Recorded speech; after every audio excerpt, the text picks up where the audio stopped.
पर्यन्तां वन्दे गुरुपरम्परां यो नित्यमो तत्सजनात्मने अस्मद्गुरोर्भगवतो रामानुजस्य प्रभुशरणं प्रभाताचार्यस्मन्यायपूरे सर्वदेवेन्द्रया आद्यशनकृतदेवानां वन्दनं समामोदना भूतं चरस्माराप्तवाः भक्तान्येनगाहंस्लां श्रीमत्पराङ्क्रीमदोषं श्रीमच्चिताय गुरुवासरोदत्तं कौण्डिन्यजातवरवेङ्कटौत्रस्तं श्रीमन्नृसिंहगुरुलन्तरहस्यसारं श्रीनिवासगुरुमन्महमाश्रयामः मकरे पुष्यनक्षत्रे जातं वेङ्कटनन्दनं सिंहाल्पापात्रं श्रीनिवासं भजे भारद्वाजकुलामुदेशितं श्रीमन्नृसिंहात्मजं काकप्राट्कादभट्टचरणां भोजाश्रयोजीवनं ग्रन्थाचार्यकाग्रांशजप्राप्तात् सर्वोदयं ईशप्राप्तसदद्धनिजीवितं श्रीरङ्गकृतिं भजे श्रीमच्चटारिद्रादिगुरुक्तिबोधं कौण्डिन्यजातवरवेङ्कटपुत्ररत्नं श्रीमन्नृसिंहगुरुलग्रहस्यसारं श्रीकृष्णवायुगुरुमन्महमास्मत्पुरुभ्यो नमः। नमस्तपरिवाराय सर्वमङ्गलविग्रहाय श्रीभूरिनाथकाय श्रीमते नारायणाय श्रीमन्नारायणचरणं प्रपद्ये श्रीमते नारायणाय नमः। आर्वायं निर्माणारणं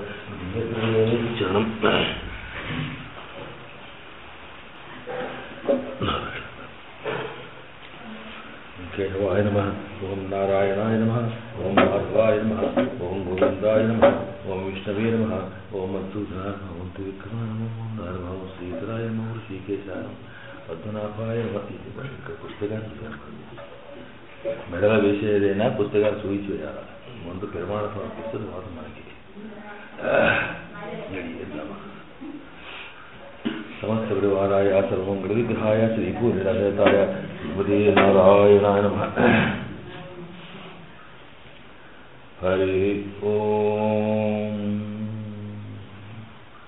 శన్నో మిత్రస్యం వరుణః शन्नो भवत्वर्यमा शन्न इन्द्रो बृहस्पतिः शन्नो विष्णुरुक्रमः नमो ब्रह्मणे नमस्ते वायो त्वमेव प्रत्यक्षं ब्रह्मासि त्वमेव प्रत्यक्षं ब्रह्म वदिष्यामि ऋतं वदिष्यामि सत्यं वदिष्यामि तन्मामवतु तद्वक्तारमवतु अवतु माम् अवतु वक्तारम्.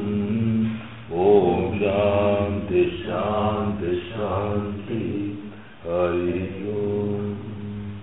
सहना भवतु सहनौ भुनक्तु सह वीर्यं करवावहै तेजस्विनावधीतमस्तु मा विद्विषावहै.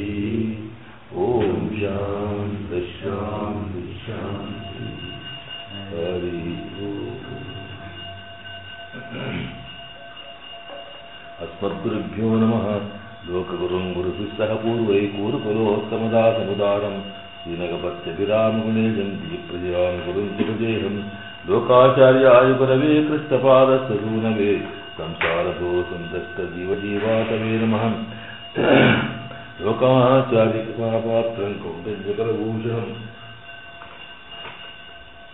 लोकाचार्यकृपापात्रं कौण्डिन्यफलभूषणं समस्तात्मगुणावासं वन्दे कुरुकुलोत्तमं. नमस्त्रीशैलनाथाय कुन्तीनगरजन्मने सुसादलब्धपरमप्राप्य कैङ्कर्यचारिणे लोकाचार्यपदाम्भोज राजहंसायितान्तरम् ज्ञानवैराग्यजलधिं वन्दे सौम्यवरं गुरुम्.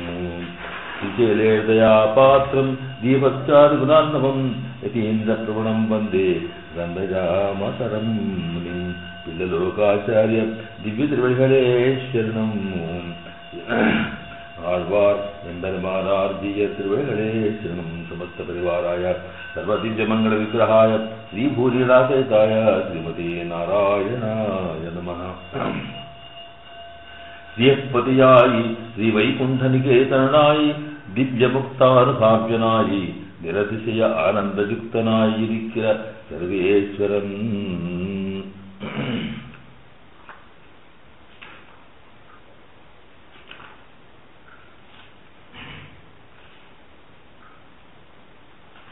பகவன் மந்திரங்கள் தான் அநேகங்கள்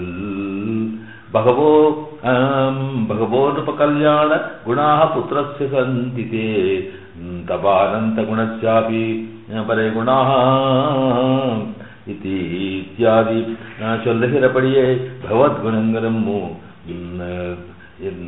ഭഗവത്ഗുണങ്ങളും ഗുണകേന്ദ്രൂപ്യமான അവതാരങ്ങളെയാധ്യാനമായി അവത്തൈവത്തുക്കും മന്ത്രത്തിലെ മന്ത്രം സർവാനന്താവൈ അനന്താവൈ ഭഗവൻ മന്ത്രായ നികരപടിയേ അനേകങ്ങളായി ഇരുക്കവൻകൈ അവൈതാൻ വ്യാപകങ്ങളെന്നു അവ്യാപകങ്ങളെന്നു ഇരണ്ടും വർഗമു అవ్యాపకంగళిల్లు వ్యాపకంగళ్ళు మూండ్రు శ్రేష్టంగల్. నిన్నటి వరకు మనం తెలుసుకున్నటువంటి కాలక్షేపంలో మంత్రం అంటే మనను ఏదైతే రక్షిస్తుందో అది మంత్రమని, అంటే ఏ భగవ నామాన్ని చెప్పే మంత్రాన్ని ఎవరు జపిస్తారో ఆ జపించిన వారికి ఆ జప ఫలితంగా వచ్చినటువంటి మంత్రం యొక్క శక్తి అయితే ఉందో అది ఆయనను కాపాడుతుంది కనుక దానికి మంత్రం అని పేరు. మంతారం త్రయతే ఇది మంత్ర అని విన్నాం మనం. ఈ మంత్రములన్నిటికీ కూడా ప్రధానమైనటువంటిది అష్టాక్షరి మంత్రము. దీనినే మనము మూల మంత్రం అంటామని, అట్లాగే మంత్ర రాజమని పేరని ఇలాగా చెప్పుకున్నాం మనం. ఇది భగవంతుని గురించి చెప్పేటువంటి మంత్రాలన్నిటిలోకెల్లా ముఖ్యమైనది, ప్రధానమైనది అని మనకు పిల్లలోకాచార్య స్వామి వారు వివరిస్తున్నారు. ఆ సందర్భంలోనే ఒక మంత్రం అనేటువంటిది, వైదిక మంత్రం ఎట్లా సిద్ధమవుతుంది అని దాన్ని వివరిస్తూ భగవంతుని యొక్క నామమునకి ముందుగా ఓం అని చేర్చి ఆ తర్వాత ఆ నామము తర్వాత నమః అని చేరిస్తే ఓం, అలాగే భగవంతుడి నామము, ఆ తర్వాత నమః, ఈ మూడు కలిసినప్పుడు అది మంత్రం అవుతుంది. ఉదాహరణ తీసుకుంటే కృష్ణ అనేటువంటిది భగవంతుడి నామం. ఓం కృష్ణాయ నమః అని దాన్ని మన మంత్రంగా మార్చాం. ఉట్టి నామమునికి మంత్రమునకు తేడా ఏమిటి? ఒట్టి నామం అయితేనేమో ఆ పరమాత్మ యొక్క దివ్యలీలను ఏదో చెప్పేటువంటి శబ్దం ఒట్టి నామం, రామ, కృష్ణ, గోవింద ఇలాంటివి.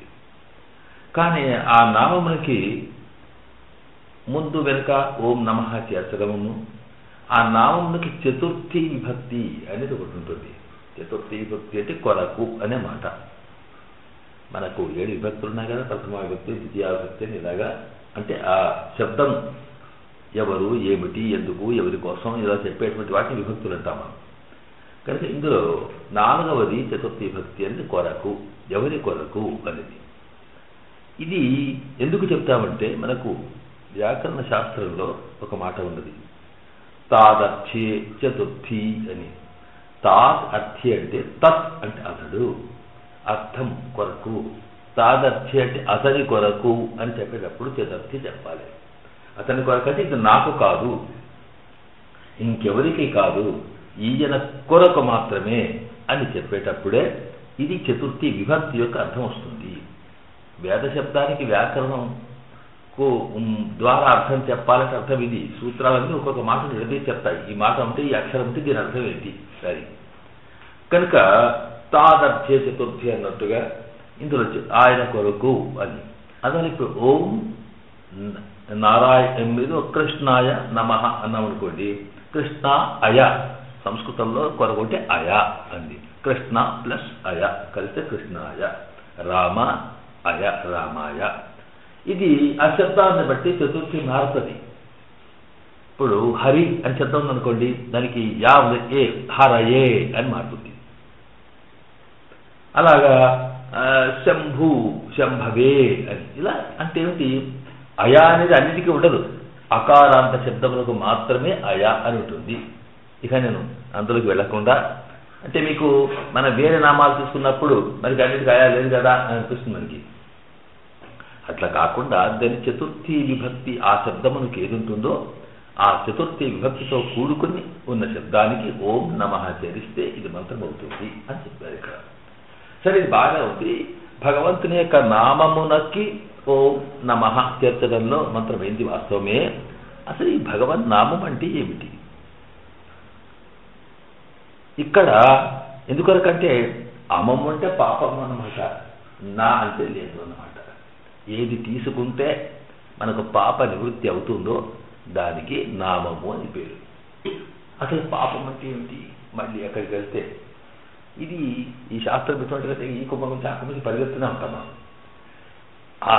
నా పాపం అంటే ఏమిటి? మన దృష్టిలో సాధారణంగా భగవంతుడు అంటే వేదములలో ధర్మశాస్త్రములలో ఇలా చెయ్యు ఇలా చేయకూడదని మనకు విధి నిషేధాలు నియమించారు. అంటే మన మానవుని జీవితం ఉత్తమంగా ఉండాలనుకున్నప్పుడు ఈ పని ఇలా చేయాలి, ఈ పని ఇలా చేయకూడదు, ఇది చేయకూడదు అని చెప్పడం నిషేధం, విధి నిషేధం. అది చేయమని చెప్పి ఏదైతే చెప్పిందో దాన్ని చేస్తే అది ఏమవుతుందంటే అది పుణ్యం. అది చేయవద్దు అని ఏ పని చెప్పిందో అది చేయకుంటే పుణ్యం. కానీ అది చెయ్యమని దాన్ని చేయక చేయవద్దని చేస్తూ ఉండడం పాపం అని ఇది సాధారణంగా అర్థం ధర్మశాస్త్రంలో చెప్పేవాడికి. మరి మన సంప్రదాయానికి వచ్చేటప్పటికీ దాన్ని మనము మరింత విస్తృతం చేసుకున్నాం. ఈ సామాన్యమైనటువంటి పాపం అంటే ఏమిటో పుణ్యం అంటే ఏమిటో మనకు తెలిసినా, అందరికి తెలిసినట్టే తెలిసినా ఇక్కడ ఎందుకు వివరించుకుంటున్నాం ఇక్కడ అంటే ఇక్కడ పాపానికి పుణ్యానికి ఒక అర్థం. అసలు వేదము కానీ శాస్త్రములు కానీ అందులో చెప్పిన విషయాలు కానీ ఎవరు చెప్పినారు అంటే పరమాత్మని చెప్పాడు. పరమాత్మ చెప్పాడనడానికి అంటే ఈ ఋషులు చెప్పారు కదా అనుకుంటే ఋషులు విని బయటకి దాన్ని ఎక్స్ప్రెస్ చేసినారు తప్ప ఆ వచ్చిన ధ్వని ఏదైతే ఉందో అది పరమాత్మ. పరమాత్మ ఎందుకంటున్నామంటే ఇది ఎక్కడి నుంచి వచ్చిందో తెలియదు కనుక ఆ భగవతత్వం నుంచి వచ్చినాక ఆయన చెప్పిన మాటలు ఇవి. కనుక ఇవేమిటి, ఇది చెయ్యు ఇది చెయ్యొద్దు అనేటువంటి ఏమిటివి ఆజ్ఞారూపములు, ఆర్డర్స్. సత్యం వద ధర్మం చర అది అంతా చెబుతుంది వేదం. ఇవి ఎవరు చేశారు అంటే పరమాత్మ. కనుక భగవంతుడి నుంచి వచ్చినటువంటి ఇవి ఆజ్ఞారూపములు. అందువల్ల వేదము పరమాత్మునికి ఆజ్ఞ. ఆ వేదములకు అర్థమైనటువంటి స్మృతి శృతి శృతి ఇతిహాస పురాణాలు ఇవన్నీ చెప్పాను, అందులో ఉండే అర్థాన్ని వివరించాలి. అవన్నీ కూడా ఏమిటి, భగవంతుని యొక్క ఆజ్ఞారూపాలు. అందువల్ల మనం అందులో చెప్పిన మాటలన్నీ కూడా ఆర్డర్స్ ఫ్రమ్ గాడ్, భగవంతుని నుంచి వచ్చినటువంటి ఆజ్ఞలు. ఇక ఇప్పుడు భగవంతుడు అంటే సకల లోకానికి ప్రభువు, ఆయన చెప్పిన నడవాలి, మనం అతను లొంగిన వాళ్ళం. ప్రభువు ఆజ్ఞలు ధిక్కరిస్తే అందుతుంది శిక్ష. కనుక ఇక్కడ పాపం అంటే అర్థం ఏమిటి, భగవంతుని యొక్క ఆజ్ఞలైనటువంటి ధర్మశాస్త్రములు ఏవైతే ఉన్నాయో ఆ వాటిలో చెప్పిన రీతిగా నడవకపోవడం పాపము అని అర్థం చేసుకున్నప్పుడు ఈ పాపం అనేది భగవంతుని ఆజ్ఞకు విరుద్ధంగా పోవడం అని అర్థం. పుణ్యం అంటే ఆ భగవంతుని యొక్క మాటను మనము స్వీకరించి ఆ ప్రకారం చేయడం అని అర్థం. మరి ఎందుకు అలా చెప్పాడు ఇవన్నీ అంటే అన్ని శాస్త్రాలు చెప్పినప్పుడు చెప్పిన ప్రతిదీ మనం బాగా ఆలోచిస్తే ఇవి దేనికోసం అంటే ఇక్కడ ఉంది ఇక్కడనే తిను ఇక్కడనే ఉండు అనడానికి ఏది చెప్పవలసిన అవసరం లేదు. ఏ పశువుకో పక్షికో కీటకానికో నువ్వు ఇది తిను ఇది తినవద్దు అని చెప్తావా? అవే తింటున్నావు ఆకలి ప్రతి తింటారు. ఏది చెప్పాలి, ఏది మనకు సహజంగా ప్రకృతి సహజంగా తెలియదో ఏది మనకు అవసరమో దాన్ని చెప్పాలి. కనుక మనిషికి మాత్రమే చెప్పడం, మనిషికి మాత్రమే వినడం. శాస్త్రాలు ధర్మశాస్త్రాన్ని మానవునికే, అది తెలుసుకునేటువంటి బుద్ధిని జ్ఞానాన్ని కూడా పరమాత్మ మనిషికే ఇచ్చాడు. కనుక ఇక్కడ ఏంటి ఆయన ఆజ్ఞలు ఏమిటి? ఇదిగో నువ్వు ఇలా చేస్తే ఎందుకు చేయాలని చెప్తున్నానంటే ఇక్కడ నుండి తినడానికి కాదు, నీవు నాకు అనుకోకుండా దూరం అయిపోయినావు కనుక పరమాత్మతో చేరి ఉండవలసినటువంటి ఆత్మ తాను ఏ రూపంగానో ఎందుకో ఏం జరిగిందో ఆ తర్వాత మనకేదో కర్మ అంటాం, ఏం కర్మ చేసుకోవడం, ఏం పని చేసినామో ఏమిటో మనకు తెలియనటువంటి స్థితి, ఆ స్థితిని ఇక్కడ వచ్చి పడ్డాము మనము. దానివల్ల శరీరాలు, దానివల్ల ఇదంతా జరుగుతుంది. జైల్లో పడేదాకా తెలియదు ఎందుకు పడ్డాము, లేచేవాక జైల్లో ఉన్నాడు వాడు, పడుకున్నవాడలా ఎందుకో తెలియదు.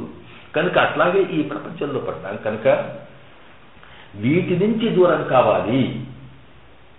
ఈ దూరం కావడానికి నువ్వేం చేయాలి, ఎలా బతకాలి, ఎలా నువ్వు నీ సంసార పోషణ చేసుకోవాలి, ఈ రకంగా ఏది చేసినా నీ లక్ష్యం ఏమిటి అంటే పరమాత్మను చేరుకోవడం. కనుక ఇలా చేస్తే నువ్వు నా దగ్గరికి చేరుకోగలుగుతావు, ఇలా చేస్తే నీకు శరీర బంధం పోతుంది, ఇలా చేస్తే మాత్రం నీ ఇంట్లో చెప్పుకుంటావు అని చెప్పి ఇలా చేయకపోతే మాత్రం మంచిది కాదు చెప్పాడు అనమాట. కనుక ఇది చేస్తే ఏమవుతుంది, చేస్తే ఏమవుతుందంటే ఇంకా పాపమని పుణ్యం అనడానికి ఇంకా మనం ఇంకా లోతులకు వెళ్తాం అక్కడ. ఇది సరే ధర్మశాస్త్రాలు చెప్పినట్టే అని చెప్పాడు. తర్వాత చేస్తే ఏమవుతుంది అంటే సాధారణంగా ఒక తండ్రి లేక ఒక యజమాని ఒక పని చెప్పాడు ఒక నౌకరికి. పని చెప్పిన తర్వాత వాడు చెప్పగానే ఎంత చెప్పినాడో, ఎంత కరెక్ట్ చెప్పినాడో, ఏ రకంగా చెప్పినాడో అట్లా చేశాడు అనుకోండి, వాడు ఆ పని చేసుకోవస్తే సంతోషం ఎవరికి? పని చెప్పిన యజమానికి. అంతేగా, సీతమ్మను చూసు కదా ఎక్కడికి ఎత్తుకరమ్మంటే ఆంజనేయుడు తీసుకువస్తే సంతోషం అడిగి కలిగింది రాముడికి. ఇలాగ ఎవరికైనా సరే ఒక పని తండ్రి పిల్లలకి ఒక బాగా చదువుకొని ఎన్ని మార్కులు ఫస్ట్ ర్యాంక్ వస్తూ ఉంటే ఎంత సంతోషం, వీడు వచ్చిన సంతోషం వీడికి. అంటే ఏంటి, మనం ఆ ఆజ్ఞను శిరసావహించి చేసిన ఫలితం వల్ల కలిగే సంతోషం ఎవడికి? ఎవడైతే ఆజ్ఞ ఇస్తాడో వాడికి. చేయలేదనుకో దుఃఖం ఎవడికి?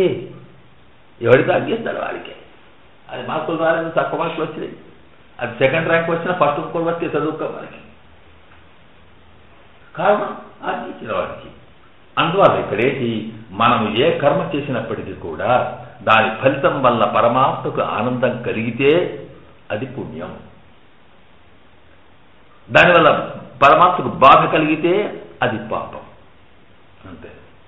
కనుక ఇక్కడ తత్ప్రియం అది పుణ్యం, తదన్యత్ అపాపం, అన్యత్ పాపం అని మనకి శాస్త్రం చెబుతుంది. అంటే పరమాత్మకు సంతోషం కలగడం అంటే ఏమిటి? మళ్ళీ ఆయన మన ముందు నవ్వుకుంటూ సంతోషంగా చాలా బాగా చేసినవరా అంటాడా? అంటే ఏమిటి, మనము చేసేటువంటి ఫలితాన్ని తాను ఎప్పుడు పొందుతున్నాడో ఆయనకి సంతోషం వచ్చినప్పుడు ఏం చేస్తాం? బ్రహ్మాండంగా మనవానికి మొత్తం మీద టాప్ ర్యాంక్ ఐఏఎస్ ఫస్ట్ వచ్చినట్టు 80 మనం సంతోషంతో ఏం చేస్తామండి? స్వీట్ పని చేస్తాం, ఇంకేదైనా సరి చేస్తాం. ఇలాగ ఆనందాన్ని లోకానికి ప్రకటించడానికి ఎన్ని రకాల కార్యక్రమాలు చేస్తాం. అట్లాగే పరమాత్మ తాను చెప్పిన ఆజ్ఞను పరిపాలిస్తూ ఉన్నటువంటి ఈ జీవి సంసారంలో ఉంటుంటే వాడి విషయాల్లో ఆనందంతో ఏదంటే తీస్తాడు. కనుక భగవద్ ఆనందం దాని ముఖోల్లాసము అని మన మాటలు చెప్తాము. పరమాత్మ ముఖానికి ఉల్లాసం, ఉత్సాహం, సంతోషం ముఖం మీద కనిపిస్తుంది కదా. కనుక ఈ స్వామి నీకు ఎదిహ ప్రియం తత్పుణ్యం, నీకేది సంతోషము స్వామి అది పుణ్యం మాకు, నీకు సంతోషం కాంతి పాపం. కనుక పాప పుణ్యాలుంటే ఇది కనుకనే పాపం అంటే పా అంటే పొందడం, అపా పొందకుండా చేయడం, పా ప్లస్ అపా కలిస్తే పాప. పొందడం అంటే పొందడం ఎట్లాగా అంటే అప్పటికి ఏది కావాలనుకుంటే అది మనకు దొరికిందనుకోండి అది సంతోషంగా, అది అనుకుంటే మన చేతికి దొరకకుండా పోయింది అది పాపం. దీన్ని మన శాస్త్రాలు బాగా వివరించినారు. మనకు రామాయణంలో భరతుడు మత్పాపమే వహి నిదానమస్య, భరతుడు ఎందుకు పోయినాడు అడవికి అంటే రాముడు అడవికి ఎందుకు పోయినాడు అని భరతుడు బాధపడి ఓడేమో దశరథుడికి బుద్ధి లేదు, ఆ రకంగా చేయడం వల్ల ఇట్లా అయిపోయింది అని కూడా అన్నాడు. మరొకటి దశరథుడు తప్పే అవుతుంది కనుక కైకమ్మ చేయడం వల్ల పాపం దశరథుడికి ఇటువంటి బుద్ధి పుట్టింది. కానీ దశరథుడు మనసులో ఏం లేకుండా అట్లా అంటే కైకమ్మ తప్పది. అసలు కైకమ్మ ఏం చేసింది కనుక పాపం ఆ మందర ఉందే అది లేచింది కనుక ఇట్లా జరిగింది. పోయి మందరిదే తప్పుంది కనుక పాపం అది ఆవిడకి దాసి కనుక మరి యజమానురాలు సంతోషం కలగాలి కనుక ఆ ప్రకారంగా చేసింది. మందరిది తప్పు లేకపోయి కైకమ్మ తక్కువ దశరథ తక్కువ మరి ఎవరి తప్పాయే? భరతుడు రాముడు అడిగిపోవడానికైతే మత్పాపమేవకి నిదానమస్య నమంధరాయ నచమాతురస్య నచాపి రాజ్ఞ నచ రాఘవస్య. వీళ్ళే తప్పేవాడిది కాదు. అన్ని పొంగిపోయి రాముడు అన్న నేను పోనవద్దా అంటే ఆయన తప్పు కాదు, ఎందుకంటే సన్ని మాట కాలే. మరి ఇంత చేసి లోకం రాముడిని అడిగి పంపించినందుకు లోకమంతా వీళ్ళు చెప్తున్నారు భరతుడిని, నువ్వు చేయబట్టి ఇట్లా జరిగింది, నువ్వు ఉంటే ఇట్లా జరిగింది అంత భరతుడు. ఈ కోపం ఎక్కడ వెళ్ళాలి మరి? అప్పుడు అంటాడు మత్పాపమేవకి నిదానమాసీత్ వన ప్రవేశే రఘునందనస్య. ఆ వరకుడు ఇదంతే నా పాపం అన్నాడు. నా పాపం అంటే పరమాత్మ యొక్క అనుగ్రహం నా మీద రాకుండా ఇలా జరగడానికి, నేను 10 మందితో బాగుపడడానికి జరిగింది, ఇది నా పాపం నేను చేసుకున్నాను అంటాడు ఆయన. అంటే ఏమిటి? భగవంతుడికి దుఃఖాన్ని రాముడు పరమాత్మ కనుక రాముడికి దుఃఖాన్ని కలగజేసేటువంటి లక్షణం నా వల్ల కలిగింది, అందువల్ల ఆయన అనుగ్రహం రాకుండా పోయింది అంటాడు ఆయన. పాపం పుణ్యం అంటే ఇదన్నమాట. కనుక ఇక్కడ మనకి ఏంటి భగవన్ నామము నా అమ అన్నప్పటికీ ఏంటి అమ అంటే పాపముని నా తీసేసేది. ఇక ఇప్పుడు మనకు అర్థం కావాలి, భగవన్ నామస్మరణ చేయడం వల్ల మనలో ఏం పాపం ఉన్నది, ఏం పాపం తీసేస్తుంది అంటే పరమాత్మ మీద ప్రేమ లేకపోవడమో, పరమాత్మను పొందాలని కోరిక లేకపోవడమో, పరమాత్మ సేవ చేయాలని లేకపోవడమో, ఇలాంటి దాన్ని ఆ నామస్మరణ తీసేస్తుంది అన్నమాట. అంటే ఏంటి? ఆ పిలిచేటప్పటికి ఏమైపోయింది? పరమాత్మను మనం సంతోషంతో పిలుస్తున్నాం అన్నట్టుగా, ఆ భగవంతుని ప్రేమిస్తున్నాం అన్నట్టుగా. కనుక పరమాత్మ కృషి అంతా అదే. ఈ జీవులంతా ఏ రకమైనా సరే నా మీద ఏంటి నన్ను నమ్ముకోవాలి, నా కోసం ఉండాలి, నా కోసం నా దగ్గరికి రావాలి, ఇది వారికి ఉండేటువంటి తపనంతా. అసలు కృష్ణుడిగా చేసే లీలలు కానీ, రాముడిగా చేసే లీలలు కానీ ఏవైనా సరే ఇవన్నీ ఉన్నాయి. అదే సుగ్రీవుడి దగ్గరికి పోయిన తర్వాత సుగ్రీవుడి ఏంటి రాముడి తత్వమంతా తెలిసి అసలు రాముడు సహాయం చేస్తా ఉన్నా కానీ పరీక్ష పెట్టేవాడు అక్కడ. మా వాళ్ళు ఇంత గొప్పవాడు, ఈ మధ్య చెట్లంతా కొట్టేసినాడు, మరి నీకు అట్లా శక్తి ఉందా అంటే అప్పుడు బాబు టెస్ట్ నిలుస్తున్నాడు, బాణం బట్టి ఒక్క మధ్య చెట్టు 7 కొట్టాడు. మరి అలాగే ఈ ఏళ్ళే కాదట మన కోరేశులు అంటారు, మన పెద్దలకి ఇంకా స్వారస్యం తీస్తారు. అసలు రాముడి కన్నా బాణం మరింత గొప్పదట. దానికి మా రాముడిని ఇట్లా అంటామని నాకు వచ్చేది. రాముడేమో 7 చెట్లను కొట్టాలి అనుకునే సంకల్పంతో 7 వరకు కొట్టాలనుకొని విడిచిట. విడిచేటప్పటికి 7 అనే మాట సప్త అనే మాటే వినదు. అది ఎంత స్పీడ్గా పోతుందంటే అది ఇంకా మాట కొట్టి ఆడకుండా తెచ్చిపోయింది అని పరిగెత్తుందట. ఆ సప్త అని పరిగెత్తేటప్పటికి 7 అనేటప్పటికి పోయిందట. పోయి తాపడపడపడి 7 చెట్లను కొట్టేసింది. కొట్టేసినాక ఇంతకు సప్త అన్నది కానీ ఏది కొట్టుకున్నాడు అప్పుడు ఆలోచించిందట. 7 అనేటప్పటికీ ఆ 7 చెట్లను కొట్టడమా అని మరి పోయి మళ్ళీ రావంటే రామబాణం వెనుకకు 10 దాకా వెనుక వచ్చి అలవాటు. ఇక ఎందుకైనా మంచిదని చెప్పి ఎక్కడ సప్తా ఉంటే అక్కడ కొట్టు పోయిందట. సప్త సముద్రాలు కొట్టింది, సప్త 7 కొండలు కొట్టినట్టు 7 ఆలి కొట్టుకుంటుంది. ఎక్కడ 7 నెంబర్ కట్టితే తప్ప కొట్టేస్తుందట. కొట్టేసిన తర్వాత మా అటు పైన ఆ వేటి ఆకాశగంగా యొక్క తీరంలో పాపం సప్త ఋషులు వాళ్ళు కూర్చొని వాళ్ళు తపస్సు చేస్తున్నారట. చూసేటప్పటికి ఇది కూడా నెంబర్ చెప్పనంటున్నాడు.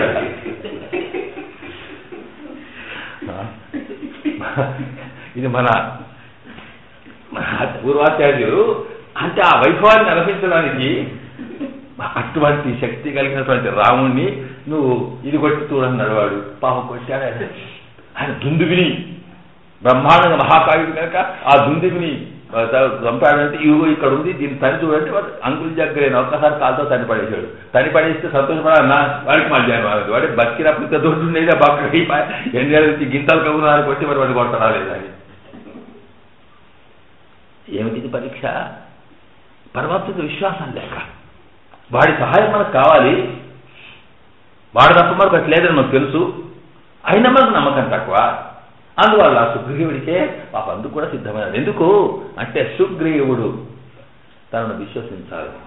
సుగ్రీవుడు స్నేహితం చేసి సీతమ్మ దొరుకుతలేదా? వాడికే భార్యను కాపాడుకునే శక్తి లేక అన్న కొట్టుకోకపోతే ఊరుకున్నవాడు వాడు ఆశించే.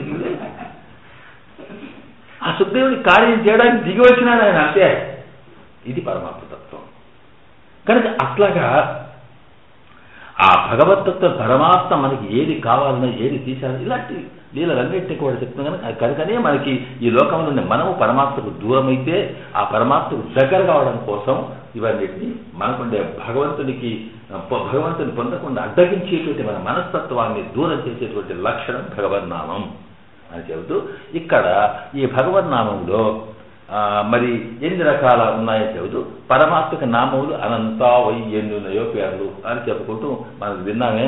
అంటే భగవంతుడి యొక్క రూపం ఎన్నో స్వరూప రూప గుణ విభూతి ఐశ్వర్యం ఎన్నో ఉన్నాయనికి వాటిలన్నింటి చెప్పగలిగేటువంటివే నామములు. ఈ నామములు అనేది ఇవి కూడా అవి పరమాత్మ స్వయంగా ఏదో తెచ్చుకుని నన్ను ఇట్లా పిలిస్తే అట్లా పలుకుతాడు లేదు, ఆయన ఎవడెట్లా పిలిస్తే అట్లా పలికినాడు. ఇది కూడా ఒక వాత్సల్యం అన్నమాట. ఎవడు ఎట్లా పిలిస్తే అట్లా.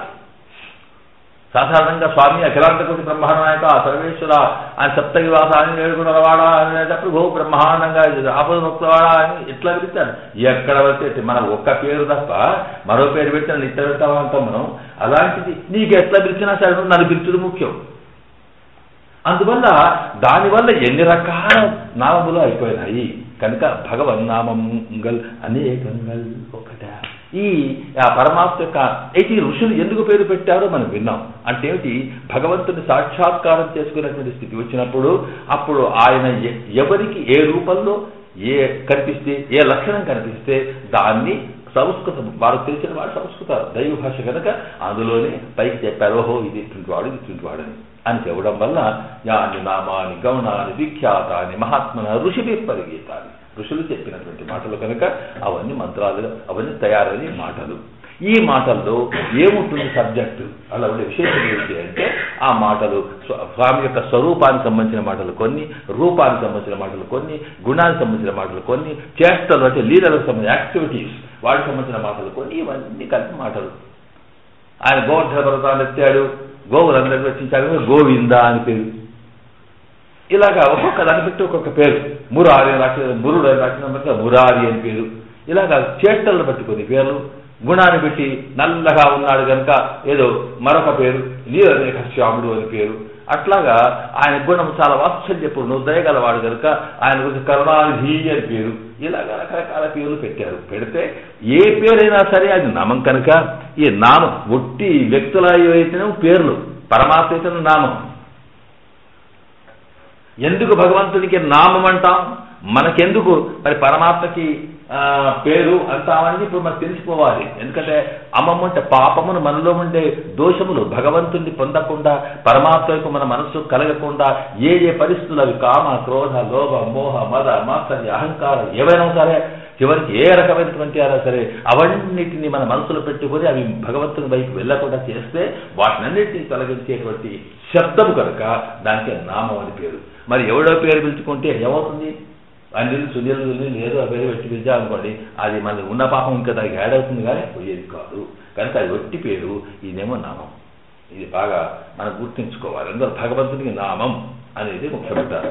ఇలాగా ఆ భగవన్ నామములు ఆయన గుణములు చెప్పేటివి కొన్ని, ఆయన రూపాన్ని చెప్పేటివి కొన్ని, ఆయన స్వరూపాన్ని చెప్పేటివి కొన్ని, ఆయన లీలలు చెప్పేటివి కొన్ని.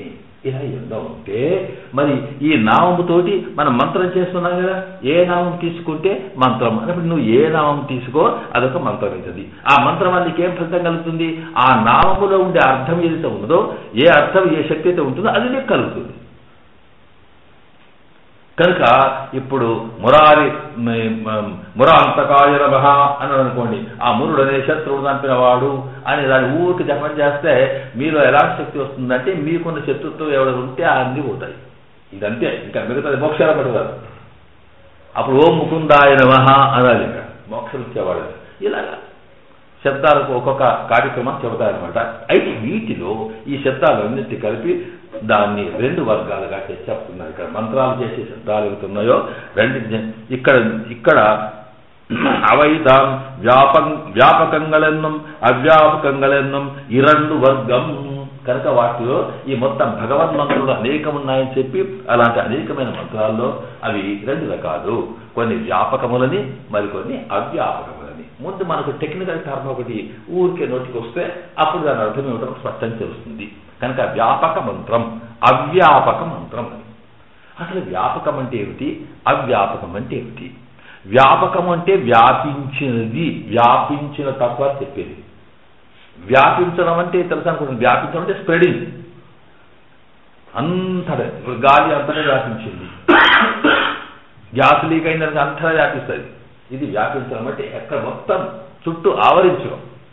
అలాంటి దాన్ని ఆవరించడం అంటేనేమో వస్తువుని ఇట్లా చుట్టుకోవడం, ఇలాగా ఆ మొత్తం ఎక్కడ పడితే అక్కడే ఉండేదానికి వ్యాపకం అని పేరు అనమాట. అదే మాటకి ఆత్మ అంటే అర్థం అదే.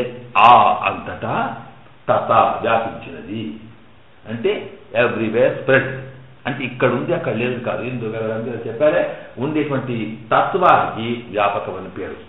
అంతటా వ్యాపించేది ఏమై ఉంటుంది? ఒక మనిషి అంతటా వ్యాపించడానికి వీల్లేదే. ఇట్లా మూర్తి రూపాలు ఒక విగ్రహ రూపంలో వ్యాపించడానికి వీల్లేదే. ఏది వ్యాపిస్తుంది? అదైతే అది వాస్తవానికి వెలుతురు రూపమో కావాలి, లేకపోతే గ్యాస్ రూపమో కావాలి. కనుక ఒకదానికొకటి ఏది ఎక్కువగా వ్యాపిస్తుంది అంటే ఇప్పుడు వెలుతురు సాధారణంగా అంతగా వ్యాపించేట్టుగా ఉంటుంది. కనుక జ్ఞానస్వరూపుడైన పరమాత్మ ఎవరు అంటే సర్వజ్ఞుడైన జ్ఞాన రూపకముడు, జ్ఞాన గుణకుడు అని పేరు. జ్ఞానమే ఒక ముద్ద లాంటిది అన్నమాట. అది ఆ పరమాత్మతో వ్యాపిస్తుంది. కనుక వ్యాపకము అంటే భగవంతుని యొక్క స్వరూపం ఏమిటి అంటే ఆత్మ. ఈ ఆత్మ అంటే ఇందులో ఉండేదేమో జీవాత్మ, పరమ ఆత్మ అంటే మొత్తం అంతటా ఉంటుంది కనుక దానిపైన మరొకటి లేదు. ఎండ్ల వరకు ఎక్కడైనా అందులోనే ఉంటుంది. దానికి పరమాత్మ అని పేరు. కనుక వ్యాపకంగా అనక ఏ శబ్దం ఇది పరమాత్మ యొక్క స్వరూపం అంటాం. స్వరూపం అంటే నేను ఇదివరకు వివరించాను. స్వరూపం అంటే ఒక వస్తువు యొక్క నిజమైన తత్వం. రూపం అంటే దానికి కనిపించే ఆకారం. అది బంగారం స్వరూపం. దాన్ని ఒక అదేంటి గొలుసుగానో రింగుగానో లేకపోతే గాజుగానో చేసాము, దాని యొక్క రూపం అది. కనుక ఎందులో వచ్చిన బంగారు తత్వం మారదు కదా. అట్లాగే పరమాత్మ యొక్క స్వరూపం వ్యాప్తి, వ్యాపకుడు. అందుకొరకే నిరాకారుడు, నిర్గుణుడు ఏదో చెప్తారు వాడు కదా. అట్లాంటిది ఫండమెంటల్గా ఉండేటువంటి పరమాత్మ యొక్క తత్వం అదొక మహాశక్తి స్వరూపంగా వ్యాపించి ఉండేది జ్ఞాన స్వరూపం అని అర్థం అన్నమాట. కనుక ఇక మిగతావి కనుక ఏ శబ్దములైతే ఈ వ్యాపకము అంటే పరమాత్మ వ్యాపించి ఉన్నాడు అని చెబుతాయో ఆ చెప్పేటువంటి శబ్దములకు వ్యాపక నామములు అంటాం. అంటే ఆ శబ్దంతో పరమాత్మ వ్యాపించి ఉన్నాడు అని అర్థం వస్తుంది. ఉదాహరణకి 3 శబ్దాలు ఉన్నాయనుకోండి. నారాయణ ఉంది అంటే నారములు అంటే ఈ లోకములు ఉండే వస్తువులన్నీ, అయనం అంటే అందులో ఉన్నవాడు అర్థం. అంటే అన్నింటిలో కూడా వ్యాపించి ఉన్నవాడు అర్థం. అలాగే వాసుదేవ ఉందనుకోండి. వసతి అంటే ఉండడం, అంతటి దేవ అంటే వసతి. వసతి సర్వత దివ్యతి అంతటా ఉండి వెలుగుతూ ఉంటాడు. ఉన్నట్టు ఎట్లా తెలుస్తుందంటే ఆ చక్కటి మెరుతుంటారు వాడు జ్ఞానం వల్ల. కనుక దానికి వాసుదేవ అని పేరు అన్నమాట. అంటే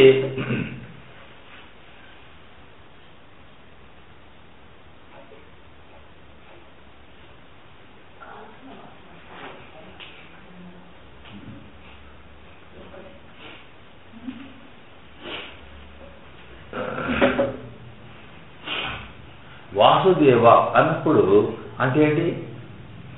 వసతి అంటే ఉంటాడు, అంతటా ఉన్నాడనే అర్థం. కనుక ఈ వాసుదేవాని మాత్రం కూడా అంతటి వ్యాపించినాడు అని అర్థం చెప్తుంది. నారాయణ అనేది అంతటి వ్యాపించినాడు అర్థం. విష్ణు అంటే విష్ అంటే ప్రవేశం. విష్ణు అంటే అంతగా కూడా వ్యాపించి ఉన్న పరమాత్మ తత్వం అర్థం. విష్ణు నందుల్లము చేస్తున్నాడే అంతటి ఎక్కడొక్కడ కనిపిస్తాడు. అంటే ఈ వ్యాపించినాడు అనడానికి ఈ 3 మంత్రాలు కనిపిస్తున్నాయి మనకి ఇక్కడ. నారాయణ 3 శబ్దాలు, 3 నామములు. నారాయణ, వాసుదేవ, విష్ణు ఈ 3 మాటలు అన్నమాట. కనుక ఈ 3 వల్ల ఏర్పడే మంత్రములకి వ్యాపక మంత్రం అని పేరు. అంటే నారాయణకి ఓం నమః చేర్చాలనుకోండి, అయ్యా ఉంటుంది కదా ఓం నారాయణాయ నమః అని. అలాగే వాసుదేవకి ఓం వాసుదేవాయ నమః. విష్ణవే అని అవుతుంది. ఎందుకంటే చతుర్థి అంటే దాని విష్ణు పూకారాసం చతుర్థి ఏ అవుతుంది. విష్ణవే ఓం విష్ణవే నమః అని ఈ 3 మంత్రాలు ఏమైపోయినాయి? వ్యాపకం అంటే అంతటా వ్యాపించి ఉండే పరమాత్మ తత్వాన్ని చెప్పగలిగేటువంటి శబ్దములు. వాటితో ఏర్పడే మంత్రములు ఇవి అవుతున్నాయి వ్యాపక మంత్రములు. ఇక మిగతా శబ్దాలు ఉన్నాయే పరమాత్మ నామములు, కృష్ణ, గోవింద, రామ, కేశవ, ముకుంద ఇవన్నీ ఆ పరమాత్మకు గుణమునన్నా చెబుతాయి, ఆయన రూపమునన్నా చెబుతాయి, లేకపోతే ఆయన యొక్క ఆయనకు లీలలు ఇలాంటి ఎన్ని చెబుతాయి తప్ప ఇవి ఇందులో ఇతను వ్యాపించి ఉన్నాడు అని చెప్పవు. నిజానికి పరమాత్మ యొక్క ముఖ్య తత్వం ఏమిటి? అంతటా వ్యాపించి ఉండడమే, అసలు ఉన్నదే పరమాత్మ అంటే అర్థం అది. ఇక మిగతాయన్ని లిమిటెడ్గా చెప్తారనమాట. కనుక ఈ రూపం ఇది, గుణం ఇది ఇది కనుక వాటితో తయారీ మంత్రాలు ఏమంటాము? అవ్యాపక మంత్రములు. అంటే అవి వ్యాపించిన తత్వాన్ని చెప్పవు, కానీ నిజంగా పరమాత్మ అన్నది వ్యాపించని చెప్పాలి. అందువల్ల ఈ రెండింటిలో ఏది ఈ రెండు వర్గం చెప్పారు. కనుక భగవంతుని యొక్క నామం ఎట్లా ఏర్పడుతుందో చూసి ఆ నామముల్లో ఉండేటువంటి అది అంతటా స్ప్రెడ్ పరమాత్మ వ్యాపించేటువంటి తత్వాన్ని దృష్టిలో పెట్టుకున్నప్పుడు పరమాత్మ వ్యాపించి ఉన్నవాడే పరమాత్మ అనేది చెప్పేటువంటి మాటలు మూడే ఉంటాయి. అవి నారాయణ, వాసుదేవ, విష్ణు అనే మాటలు. ఇక మిగతా కృష్ణ, గోవింద, రామ అనేవన్నీ కూడా అవి భగవంతుని యొక్క లీలలని మనం చెప్పేవి కనుక అందులో ఎలా వ్యాపించి ఉన్నాడు అని చెప్పవు కనుక అలాంటివి వ్యాపక మంత్రములు కావు, వాటిని అవ్యాపకములు అంటాం. ఇట్లా రెండు వర్గాలు చేసినారు. அவைதான் வியாபகங்கள் என்னும் அவ்யாபகங்கள் என்னும் இரண்டு வர்க்கம். அவ்யாபகங்களில் வியாபகங்களில் மூன்றும் சிரேஷ்டங்கள். ఇవి మూందిలం వైతుక్కొండు పెరియ తిరుమంత్రం ప్రధానం. అన్నింటిలో ఈ మూడింటిలో ఆ మూడు అంటే వ్యాపకమైన నామముల మూడు ప్రధానమైతే ఆ మూడింటిలో కూడా పెరియ తిరుమంత్రం అనే పెద్ద మంత్రం ఉందే, ఇది అష్టాక్షరి మంత్రమే ప్రధానమైనది అని ఇక్కడ చెప్పారు. ఇక్కడ ఎందుకొరకు మళ్ళీ దాన్ని సమర్పిస్తారు. ఎందుకొరకంటే మరి ఇట్లాగా చెప్తే సరిపోదే వట్టిగాని. అయితే ఈ మాటలకి విశేషత ఇది ఏమిటి అనే దానికి ఇక్కడ ప్రధానంగా ఒక మాట చెప్తారు. నిజంగా మిగతా మాటలు ఏమైతే ఉన్నవో, ఏది భగవంతుని యొక్క దివ్య లీలని తత్వాన్ని అవన్నింటినీ చెప్పే మాటలు ఏమవుతుందో అవి పురాణాల వల్ల లేకపోతే ఇతిహాసాల వల్ల వచ్చిన శబ్దాలు మనకి. ఉదాహరణకి మనకు ఏదో కృష్ణుడు కాళీయమద్రే నమః అన్నారు అనుకోండి, కాళీయవర్ధం చేసిన వాడు కృష్ణావతారుడు. ఇలాగ ఒక్కొక్కటి అవతారాలు చెప్తే పురాణాలు, భాగవతం, పారాయణం. కానీ వేదం ఏదైతే స్పష్టంగా పరమాత్మ తత్వాలు, ఎందుకంటే వేదం యొక్క ప్రతిపాద్యుడు వేదం చెప్పేటువంటి పరమాత్మ తత్వం సమర్థమైంది కనుక అసలు మూలం ఏదైతే ఉందో దాన్ని బట్టి చూచినప్పుడు మంత్రంగా మనకు ప్రధానం అవుతుంది అని చెప్పేటప్పుడు ఇవన్నీ పేర్లు మనకు వేదాల్లో కనిపించవు.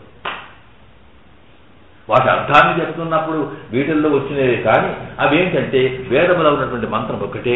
ఓంటే ఓం నమో భగవతే వాసుదేవ ఇలా ఉంది కదా. దీంట్లో నారాయణాయ విద్మహే వాసుదేవాయ ధీమహి తన్నో విష్ణు ప్రచోదయాత్ అనేది వేదములో ఉన్న మంత్రం. ఇది ఆంజనేయాయ విద్మహే ఇంకా ఇవన్నీ మనం తర్వాత వచ్చినటువంటి అంటే అవి కూడా మనకి గౌరవనీయమైనది. ఎందుకంటే పెద్దలు చెప్పినారు, ఋషులు చెప్పినటువంటివే. కానీ అందులో ఏంటంటే నారాయణాయ విద్మహే వాసుదేవాయ ధీమహి తన్నో విష్ణు ప్రచోదయాత్ అనేటువంటి మంత్రం ఉంది. ఇందులో మూడు మాటలను బట్టి ఇది తయారైంది. నారాయణాయ విద్మహే నారాయణ, వాసుదేవాయ ధీమహి వాసుదేవ, తన్నో విష్ణు ప్రచోదయాత్ విష్ణు. ఈ మూడు మాటలు ఉన్నాయన్నమాట ఇక్కడ. కనుక దీనికి నారాయణ విష్ణు, విష్ణు గాయత్రి అంటాం మనం. నారాయణ మంత్రం అంటాం, విష్ణు గాయత్రి. ఇక్కడ ఇంకొక విషయం మనం తెలియాలి. ఈ గాయత్రి అనేది ఏమిటి? గాయత్రి అనేటువంటి దేవతా స్వరూపం వేరు. అంటే సూర్య భగవానులో ఉండేటువంటి శక్తికి ఏంటి ఒక్కొక్క పేరు చెప్తూ తద్వారా వచ్చేదానికి మనం ఓం గాయత్రీం అవాహయామి, సావిత్రీం అవాహయామి, సరస్వతీం అవాహయామి అంటే ఇవేటి ఈ గాయత్రి, సావిత్రి, సరస్వతి ఇవన్నీ కూడా సూర్య భగవానులో ఉండే దివ్య తేజస్సుకు వాటికి శక్తి రూపం. అవి ఉదయాన్ని బట్ట, మధ్యాహ్నం బట్టి, సాయంకాలం బట్టి వాటికి అక్కడ ఉండేటువంటి శక్తిని బట్టి వాటికి గాయత్రి, సావిత్రి అని పేరు వస్తుంది. అక్కడ గాయత్రి అని మాట ఒకటి ఉంది. అట్లాగే ఈ గాయత్రి అనేటువంటి దేవతా స్వరూపంగా మన శక్తి అమ్మవారి స్వరూపంలో కూడా మనం దాన్ని చూసుకుంటాం. కానీ వాస్తవానికి మంత్రము అనేది వచ్చేటప్పటికీ గాయత్రి ఇది గాయంతం త్రాయతి ఇది గాయత్రి. మంత్రం అంటే మనసులో అనుకున్నవాణ్ణి, మంత్రం ఉట్టి మంత్రానికి గాయత్రికి ఏం తేడా కంటే మనసులో అనుకొని భావించి ధ్యానం చేస్తే మంత్రం. అలా కాకుండా నోటికి గాయంత బాట్లేసి పాడుతూనే ఉన్నాం ఓం ఓం నమో చేస్తున్నామే. ఇలాగా మనం గానం చేయడం వల్ల అది ఒక శబ్దశక్తితోటి అర్థశక్తితోటి మననంలోకి వస్తే శబ్దం యొక్క శక్తితోటే మనకి పనులు చేయగలిగేటువంటి అక్షర శక్తి కలిగే దానికి గాయత్రి అంటాం. ఈ గాయత్రి అనేది ఆ శబ్దం యొక్క శక్తి ఎట్లా వస్తుంది అంటే మళ్ళీ ఒక్కొక్క అక్షరానికి ఒక్కొక్క శక్తి ఉందని చెప్తాం. భౌతిక వస్తువుల్లో ఉండేటువంటి అగ్నితత్వం, జలతత్వం, ఇలాగా ఉండేటువంటి వీటిని బీజాక్షరం అంటాం. ఇవన్నీ కలిసి ఒక శబ్దం అవుతుంది. ఆ శబ్దం వల్ల మనకి ఈ పదార్థాల్లో అంటే వస్తువుల వల్ల ఏ శక్తి పుడుతుందో ఆ శక్తి శబ్ద ఉచ్చారణ కూడా వస్తుంది అని మనం విన్నాం ఇక్కడ. కనుక అలాంటి శబ్దం యొక్క శక్తి ఏ రకంగా దాన్ని మనం ఏర్పాటు చేస్తే వస్తుందో అలాగా చేసేదానికి ఛందస్సు అంటాం. ఛందస్సు అంటే అక్షరాల జోడింపు, శబ్దాల జోడింపు ఒక పద్ధతిలో. అంటే మనకి భావాన్ని మనసు మీద తట్టి మనలో ఉండేటువంటి ఒక ఆనందము, సుఖము, దుఃఖము తెలియజేయగలిగేట్టుగా ఏ స్ట్రక్చర్ అంటే అక్షరాల యొక్క పొందిక ఎట్లా ఉంటే అది వినేవానికి కలుగుతుందో అలాంటి దానికి మీటర్ అంటాం. మనం మీటర్ ఉంటుంది. అట్లాగే దాని ఛందస్సు అంటాం. ఈ ఛందస్సుకు ఒక రకమైనటువంటి పద్ధతి ఉంటే దాన్ని గాయత్రి ఛందస్సు అంటాము.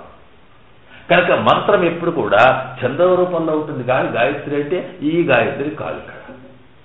అందువల్ల ఇక్కడ గాయత్రి మంత్రం, గాయత్రి అన్నప్పటికంటే ఇక్కడ నారాయణ గాయత్రి, విష్ణు గాయత్రి అంటే విష్ణు తత్వాన్ని చెప్పేటువంటి, విష్ణు అంటే సర్వవ్యాపకుడైన పరమాత్మను చెప్పగలిగేటువంటి మంత్రం. ఈ గాయత్రికి ఒక రూపం ఉంటుంది అక్కడ.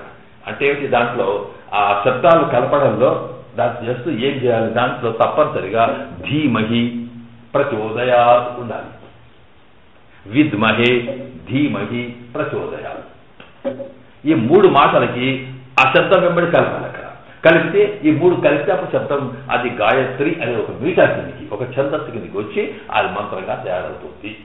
అందులో ఓం నారాయణాయ విద్మహే వాసుదేవాయ ధీమహి తన్నో విష్ణు ప్రచోదయాత్. ఇక మీరు ఏదైనా తీసుకోండి, తత్సవితుర్వరేణ్యం భర్గో దేవస్య ధీమహి అన్నారు ఇక్కడ. తత్సవితుర్ ఓం తత్సవితుర్ భర్గో ధియో యోనః ప్రచోదయాత్.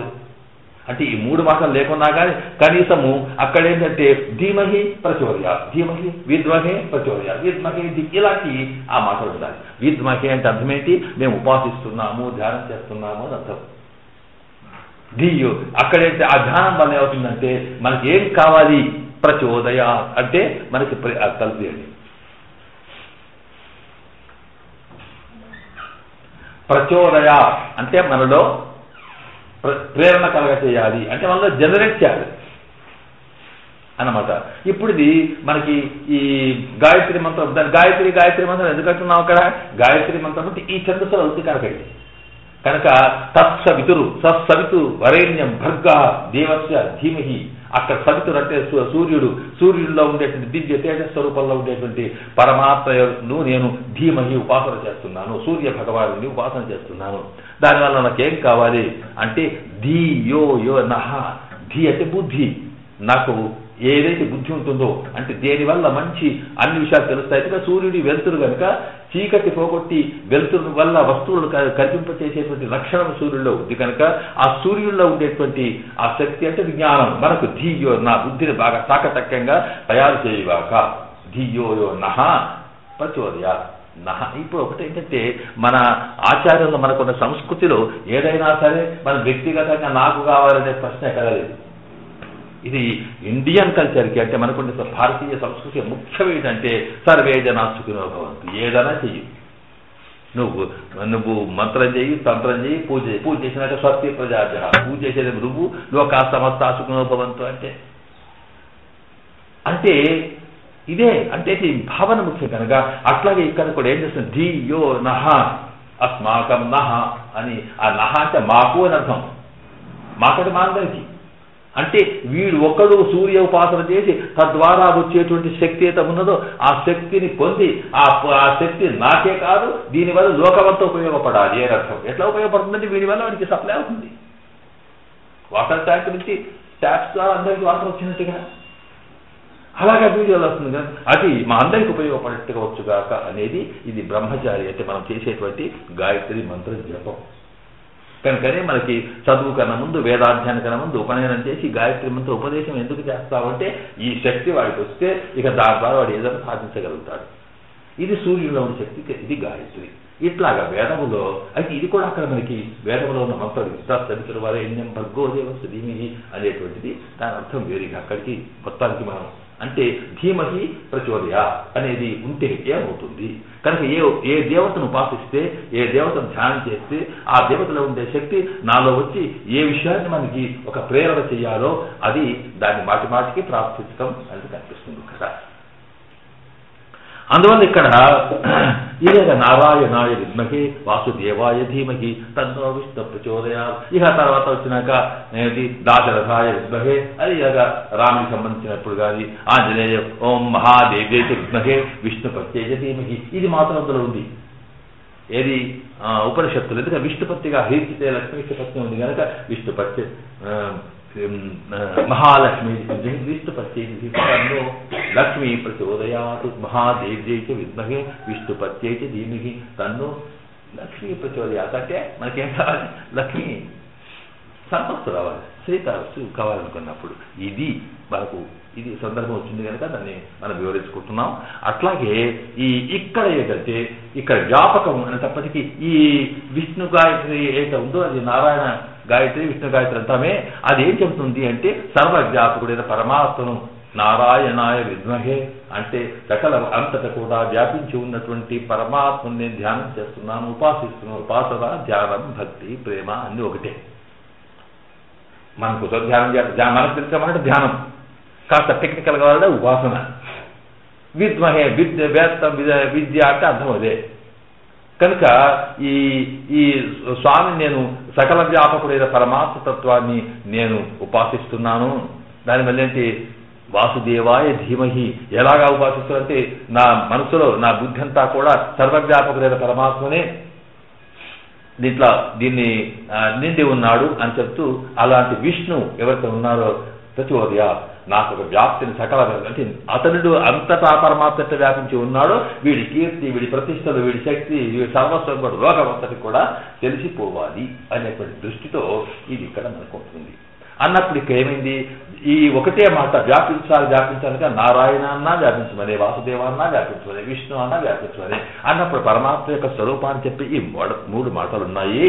కనుక ఇప్పుడు ఏమైపోయింది? గుణచేష్టితాల గురించి చెప్పే మంత్రాలు ఏవైతే ఉన్నాయో అవన్నీ మంత్రాలే, కానీ వాటన్నిటికన్నా శ్రేష్టమని ఈ మూడట. ఈ 3 అయిన తర్వాత దీంట్లో 3 కూడా ఏది ప్రధానం? ఇంకా ఇప్పుడు ఓం నమో మనకి 3 మంత్రాలు తయారైనాయి. ఓం నమో నారాయణాయ, నారాయణ శబ్దంతో. అలాగే ఓం నమో భగవతే వాసుదేవాయ, ఇది ఓం నమో విష్ణవే, ఈ 3 ఉన్నాయి. ఈ 3 కూడా మంత్రాలే. 3 వ్యాపించిన అంతటా వ్యాపించి ఉన్న పరమాత్మ తత్వాన్ని చెప్పే మంత్రాలు అయినప్పుడు ఇంకా 3 తీసుకోవాలా? ఇందులో ప్రధానం ఏమిటి అనేటప్పటికీ ఇక్కడ మనం ఓం నమో నారాయణాయ అనేది తీసుకుంటున్నాము. ఎందుకు తీసుకోవాలి? ఇంకా మనకి మళ్ళా ప్రధానం అవుతుంది కదా. దానికి కారణం ఏంటంటే అసలు నెంబర్ 1 చెప్పేటప్పుడే ఆ గాయత్రిలోనే గాయత్రి అంటే విష్ణు గాయత్రిలో ముందు చెప్పిన మాట ఏంటి? నారాయణాయ విద్మహే అన్నాడు.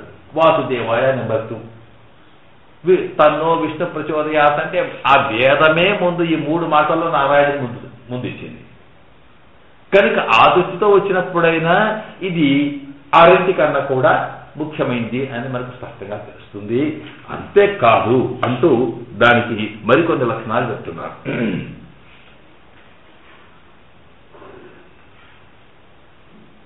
మత్ అయంద్రికుమ్ము అసత్య పరిగ్రహమా అపూర్తిమాయుండు. ఇక్కడ ఏమన్నారంటే ఇక్కడ ఏమిటంటే సాధారణంగా ఏమిటి విశేషం అంటే అప్పుడు దానికి దీనికి తేడా చెప్పుకుంటూ ఇప్పుడు వ్యాపక మంత్రం అంటే ఏమిటి ముందు అది తెలిస్తే దీనికి దానికి ఏమిటి విశేషం అనేది అని ఇక్కడ అర్థం చేస్తారు. వ్యాపకం అంటే ఏమిటి? వ్యాపించింది అన్నామా? వ్యాపించింది అంటే అంతటా స్ప్రెడ్ అయి ఉన్నదన్నమాట. అంతటా మనం చెప్తున్నాం కానీ ఆ మంత్రం లేదు అక్కడ. వ్యాపించింది అంటే అంతటా అదేది ఏదో స్ప్రెడ్ అయి ఉన్నది అని అర్థం అన్నమాట. కానీ వ్యాపించింది అంటే మనకి ఏంటి? వ్యాపించిందంటే అర్థం కాదు. మనకి క్వశ్చన్ వేస్తాం, అయ్యో ఇక్కడ పడ్డది ఏమైంది, ఇక్కడ ఎక్కడ పడ్డది, ఇక్కడ పడ్డది, ఎవరు వచ్చారు, ఇదంతా తెలవాలిగా. కనుక వ్యాపకం అంటే పరమాత్మ వ్యాపించిన శక్తి అన్నప్పుడు ఎక్కడ వ్యాపించింది? అదొకటి ఆ మాటలు రావాలి. అలాగే ఎందుకు వ్యాపించింది, ఎలా వ్యాపించింది, ఆ వ్యాపించిన వస్తువు ఏది, దాని రూపం ఎట్లా, దాని గుణం ఎట్లా, దాని క్వాలిటీస్ ఏమిటి, ఇవన్నీ కలిస్తే వ్యాపించింది. అప్పుడు ఏం చేస్తాం మనం, ఇక్కడ అంతా ఏదో మొత్తం నూనె ఎంత పడిందంటే నూనె ఒక వస్తువు ఇక్కడ ఈ భూమి మీద అంతరా ఎక్కడ అంత వచ్చిందంటేనే అప్పుడు అర్థమైంది. కానీ మనం వ్యాపించింది అంటే పడ్డది అర్థం కాదే. కనుక ఇప్పుడు ఏమంటాం మనం, ఒక శబ్దం తీసుకున్నప్పుడు ఆ శబ్దంలో ఇవన్నీ రావాలి దాని అర్థాలు. వ్యాపించిందని రావడమే కాదు, ఎక్కడ వ్యాపించింది, ఎలా వ్యాపించింది, దాని ఫలితం ఎందుకు వ్యాపించింది, ఆ వ్యాపించిన తత్వం ఏమిటి, దానికి ఎట్లా ఉంటుంది, ఆ వస్తువు రూపం ఏంటి, స్వరూపం ఏంటి తెలియాలి. ఇవన్నీ చెప్పగలిగితే ఇది పూర్తి అర్థాన్ని ఇస్తుంది అన్నమాట. అది చెప్పలేదు అనుకోండి అపూర్తి అంటే ఇన్కంప్లీట్. పూర్తి కంప్లీట్ మీనింగ్ ఇవ్వగలిగే మాట కావాలి. ఇందులో నారాయణ అనేటువంటి శబ్దం ఇది ఉన్నదో ఇవన్నిటిని చెప్తుంది. ఏం వ్యాపించింది, ఎక్కడ వ్యాపించింది, ఎందుకు వ్యాపించింది, అన్ని అర్థాలు వస్తాయి దాంట్లో. మరి మిగతా శబ్దాలు ఉన్నాయే, వాసుదేవ ఉందనుకోండి. ఎందుకంటే వాటికన్నా వీటి గొప్పతనం చెప్పేటప్పుడు వాటి అర్థం ఏంటి, వాసుదేవ అన్ని 2 మాటలు కలిపితే వాసుదేవ వసదేవ. వసతి ఇది వాస అంటే అంతటా ఉన్నది కనుక వాస. ఉన్నది అనేది చెప్తున్నది, వ్యాపించింది, అంతటా ఉన్నది. సరే దేవ అక్కడ ఉన్నట్టుగా ఏం తెలుస్తుందంటే అక్కడ దిగ్గతి వెలుగుతుంది కనుక అంతటా ఉందని తెలిసిపోయింది. అంతటా వసతి అంటే ఉన్నది అని అర్థం. ఎక్కడున్నది ఆ మాట లేదన్నారు. ఎక్కడుంది, ఉన్నదేనా కానీ వాసు అంటే వస అంటే ఉండడం. ఎక్కడుంది లేదు. కనుక ఇందులో ఎక్కడుందో లేదు. పోయి ఎందుకున్నది అక్కడ అంతగా ఎందుకున్నది ఏదో మనం ఒకసారి ఏదైనా మనకు కావాలన్నప్పుడు ఎక్కడికి పోయి చక్కగా అదేంటి ఏదైనా వస్తువులు ఒక సీట్ ఆపుకుంటాం బస్సులో, అక్కడ ఇక్కడ కాళ్ళు చేసిన వస్తువులు చేసి ఎక్కడ వేసుకున్నాం కానీ ఎందుకు వేసుకుంటే బావాళ్ళు గురించి కూర్చుంటారని ఏదో రీజన్ ఉండాలి. అట్లాగే ఇక్కడ వసతి అన్నప్పుడు ఉందంటే ఎందుకుంది అక్కడ, పోయి ఎక్కడుంది లేదు, ఉన్నది కానీ ఎక్కడుందో లేదు, లేదు ఎందుకున్నది లేదు, ఎలా ఉంది లేదు. ఇక్కడ పోతే శబ్దం వాసుదేవారి శబ్దంలో ఇది కంప్లీట్ లేదు. మరి ఇక దాన్ని కంప్లీట్ చేసుకోవాల్సి ఏం చేస్తారా మనం, ఓం నమో అనక భగవతే వాసుదేవాయ అన్నాము. దీంట్లో ఉన్నది అని చెప్పారు కదా, ఎవడు అంటే దాని గుణం ఏమిటి, దాని లక్షణం ఏమిటి చెప్పడానికి ఓం సర్వత్ర వసతి ఇది వాస అని అంతటా ఉన్నది, ఆ ఉన్నటువంటిది భగవతే అని ఈ శబ్దాలు కలుపుకుని అన్నట్లు. మనకు మంత్రం కావాలంటే ఏం చేయాలి, మంత్రం అంటే అప్పుడు ఏం చెప్పుకున్నాం, ఒక శబ్దం ఉంటుంది, ఆ శబ్దానికి ఓం చేర్చాలి, నమః చేర్చాలి, ఎక్స్ట్రా ఏం చేర్చాలని వీల్లేదు. కానీ ఇక్కడ వాసుదేవ మంత్రంలో ఏమైంది, అది ఓం నమఃతో పాటు ఏంటి భగవతే అని పెట్టుకున్నాం. ఈ భగవతేని ఎక్కడితో తెచ్చిపెట్టాలి ఇక్కడ, ఎందుకంటే అపూర్తి, దాంట్లో కావాల్సిన మీనింగ్ కంప్లీట్ లేదు కనుక నెక్స్ట్ దాన్ని కంప్లీట్ చేయడానికి ఒక మీనింగ్ తెచ్చిపెట్టాము, ఒక వర్డ్ తెచ్చిపెట్టాము. ఇలాగ విరిగిపోయిన విగ్రహం పూజ చేస్తామా, కాళ్ళు చేతులు లేకపోతే ఎవరు అనుకుంటారు. కనుక దానికి ఏదో రూపం ఉండడం కాదు, అంత సమగ్రంగా ఉండాలి. ఇది లోకం అంటే ఈ భగవద్గీత అనే దానికి అర్థమేంటి, భగ అంటే షణ్ణాం భగ ఇచ్చీరతే అని విష్ణు పురాణంలో దాన్ని వివరిస్తారు పరాశర వారు. భగవన్ అంటే అర్థం ఏమిటి, భగవన్నని సరే దాని వివరణ వేరు, కానీ మొత్తానికి భగ అని శబ్దానికట పరమాత్మకి ఎన్నో గుణాలు ఉన్నాయి. వాటిని కళ్యాణ గుణములు అంటే ప్రేమ, దయా, శక్తి ఇవన్నీ ఉన్నాయి. వీటినన్నిటిని కలిపి వాటికి ఫండమెంటల్గా ప్రముఖంగా మౌలికంగా 6 గుణములు చెప్తారు. ఏమిటి 6 గుణములు అంటే జ్ఞానం. అంటే మనకు జ్ఞానం ఉంది, వానికి ఉంది, కానీ అన్నీ తెలుసాలి, ఇంకా తెలియకపోవడం లేదు. మరి తెలిస్తే ఎలా, ఉట్టిగా తెలిసి మనకు తెలిస్తే బాగానే ఉంటుంది. కానీ మనం సాధారణంగా ఎవడో అయ్యో పాపం కష్టపడుతున్నామని తెలిసే, వాడికి తిరిగి లేదని తెలిసి, కానీ వాడికి వెళ్ళడానికి మన దగ్గర లేదు, బాధపడదాక మనకే ఉండదు. కనుక ఆ తెలిసినంత మాత్రాన తెలిసిన వాడికి సహాయం చేయగలిగే శక్తి ఉండాలి. కనుక పరమాత్మకి జ్ఞానం ఉన్నది. జ్ఞానం అంటే ఏంటి? మన మనసులో మనకి ఏం కావాలో, తన సృష్టిలో ఎక్కడుంది, ఏది ఎక్కడుందో, ఎట్లా ఉంది, ఎవరి అవసరాలు ఏంటి, మొత్తం ప్రపంచం అంతా కూడా తనకి సర్వజ్ఞుడు. ఇది ఈ తెలిసిన తర్వాత వాడు రక్షించాలి కదా, మనకి కాపాడడానికి మనకి ఏమంటే శక్తి. రెండవది శక్తి అంటే ఏమిటి? అఘటిత ఘటనా సామర్థ్యం శక్తి. అంటే మనకు మన వల్ల కానటువంటి దాన్ని కూడా తాము ఇది కాదు, కాలేదు, కావడానికి వీలు లేదు అనేటువంటి స్థితిలో దాన్ని చేర్చగలిగేటువంటి ఒక దాన్ని మన శక్తి అంటాం. అఘటిత ఘటనా సమర్థత. అట్లా అంటే సాధారణంగా అంటే మన మనుషుల వల్ల కారణం అది ఎట్లాగో మనం చూస్తాం. ఇది ఎట్లా జరిగిందయ్యా అంటాం మన లోకంలో. ఇది ఎట్లా జరిగిందంటే అప్పటికి ఏమంటుంది? ఏదో మన దేవుడు, అది ఎట్లా జరిగిందో నాకే తెలియదు, మనకు తెలియదు, వాళ్ళకి తెలుసు.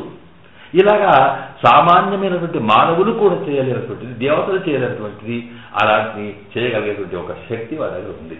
కనుక ఈ రెండవ లక్షణం ఇక్కడ ఒకటి జ్ఞానం, రెండవది శక్తి. తర్వాత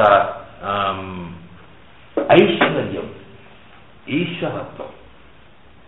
ఈశ్వరం అంటే మనకు ఐశ్వర్యం అంటే మనం డబ్బు అనుకుంటున్నాం. మనం ఈశ్వరత్వం అంటే ఏమిటి? నియమించే శక్తి. అంటే డిక్టేట్ చేయగలగడం.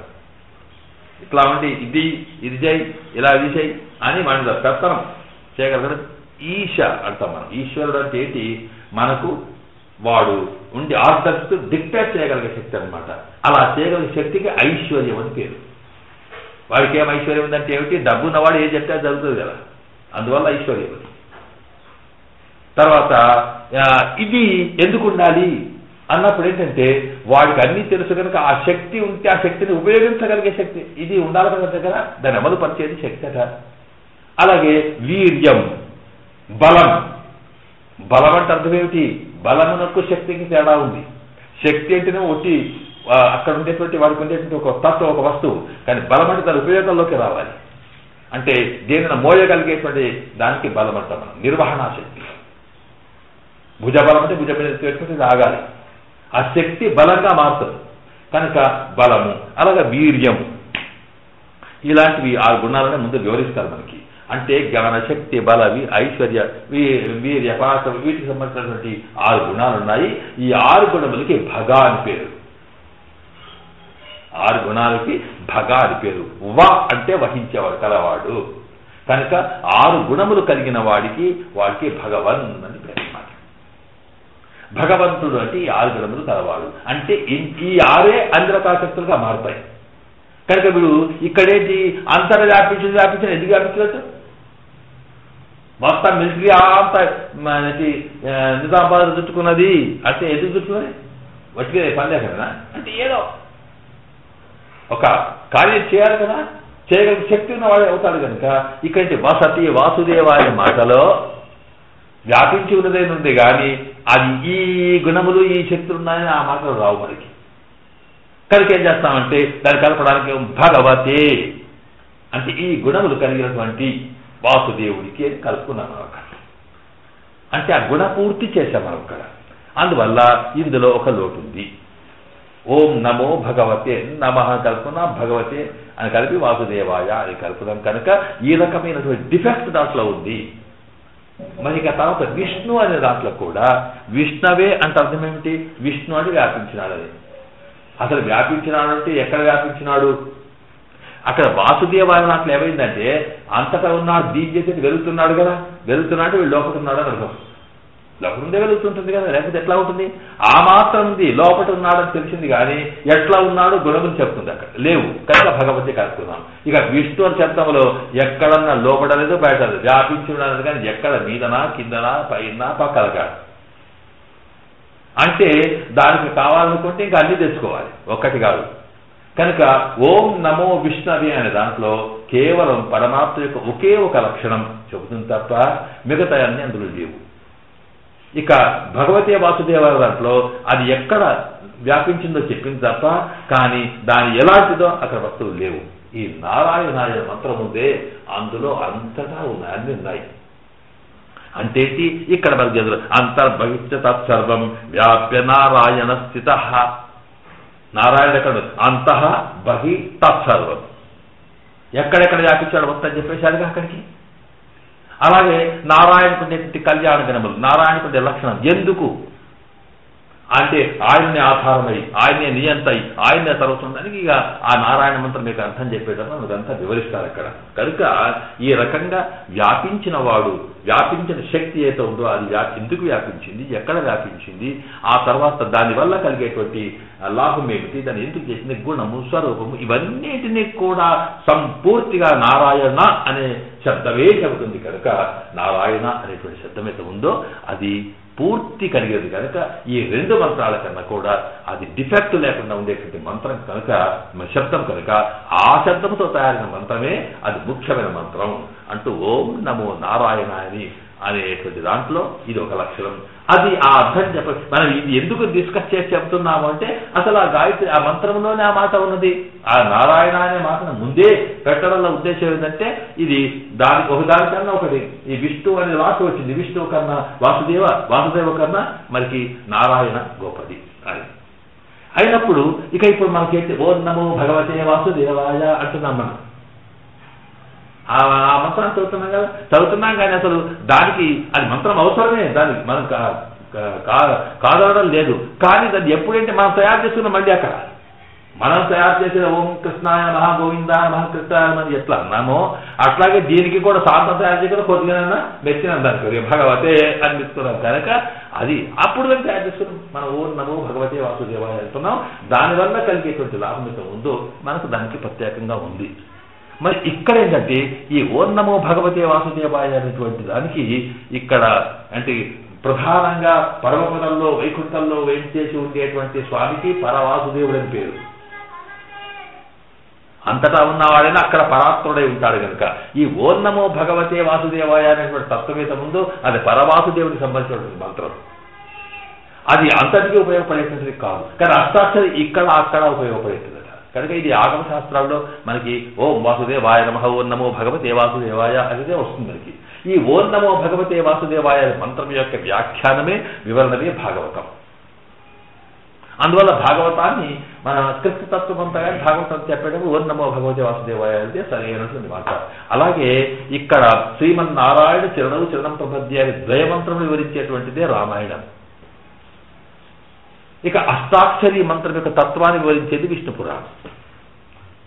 తత్వేన యశ్చితీశ్వర తత్స్వభావభోగాపవర్గ తదుపాయ గతీరుదార సందర్శయన్ నిరవబీత పురాణ రత్నం అని తస్మై నమో మునివరాయ పరాశరాయ. ఆ పురాణ రత్నం అంటే మనకు 3 రత్నాలు మన సంప్రదాయంలో పెద్దలు చెప్తారు. 3 రత్నాల్లో ఒకటి మంత్రరత్నం.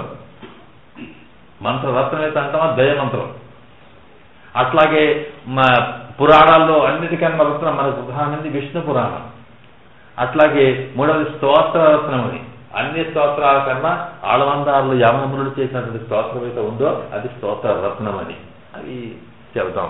కనుక ఇక్కడ విష్ణు పురాణంలో విష్ణు పురాణం అంటే కూడా ఓం నమో ఓం నమో విష్ణవే షడాక్షరి అంటారు. షడాక్షరి అంటే 6 అక్షరాలు కదా. ఓం నమో విష్ణవే అనేది ఓం నమో విష్ణవే. నమో 2 అక్షరాలు, ఓం 1, 3 అంటే విష్ణవే 3 ఆ షడాక్షరి మంత్రం అది. ఆ షడాక్షరి మంత్రం కన్నా అష్టాక్షరం యొక్క వైభవాన్ని మన విష్ణు పురాణం చెబుతున్నదని ఇలాగా దాంట్లో అష్టాక్షరి యొక్క వివరణ అంతా ఇక్కడ చెబుతూ అందువల్ల ప్రాధాన్యత దీనికి ఇచ్చారనమాట. షడాక్షరి వ్యాప్య పదార్థంగளையும் వ్యాపர ప్రకారத்தையும் వ్యాప్తి ఫలத்தையும் వ్యాపకనుடைய గుణంగளையும் சொல்லாதே. ఇక ఇది నేను చెప్పిన మాటల్ని ఆ పిల్లలకాచార్య స్వామి వారి శ్రీ సూక్తిని మాత్రమే ఇక్కడ వినిపిస్తున్నాం.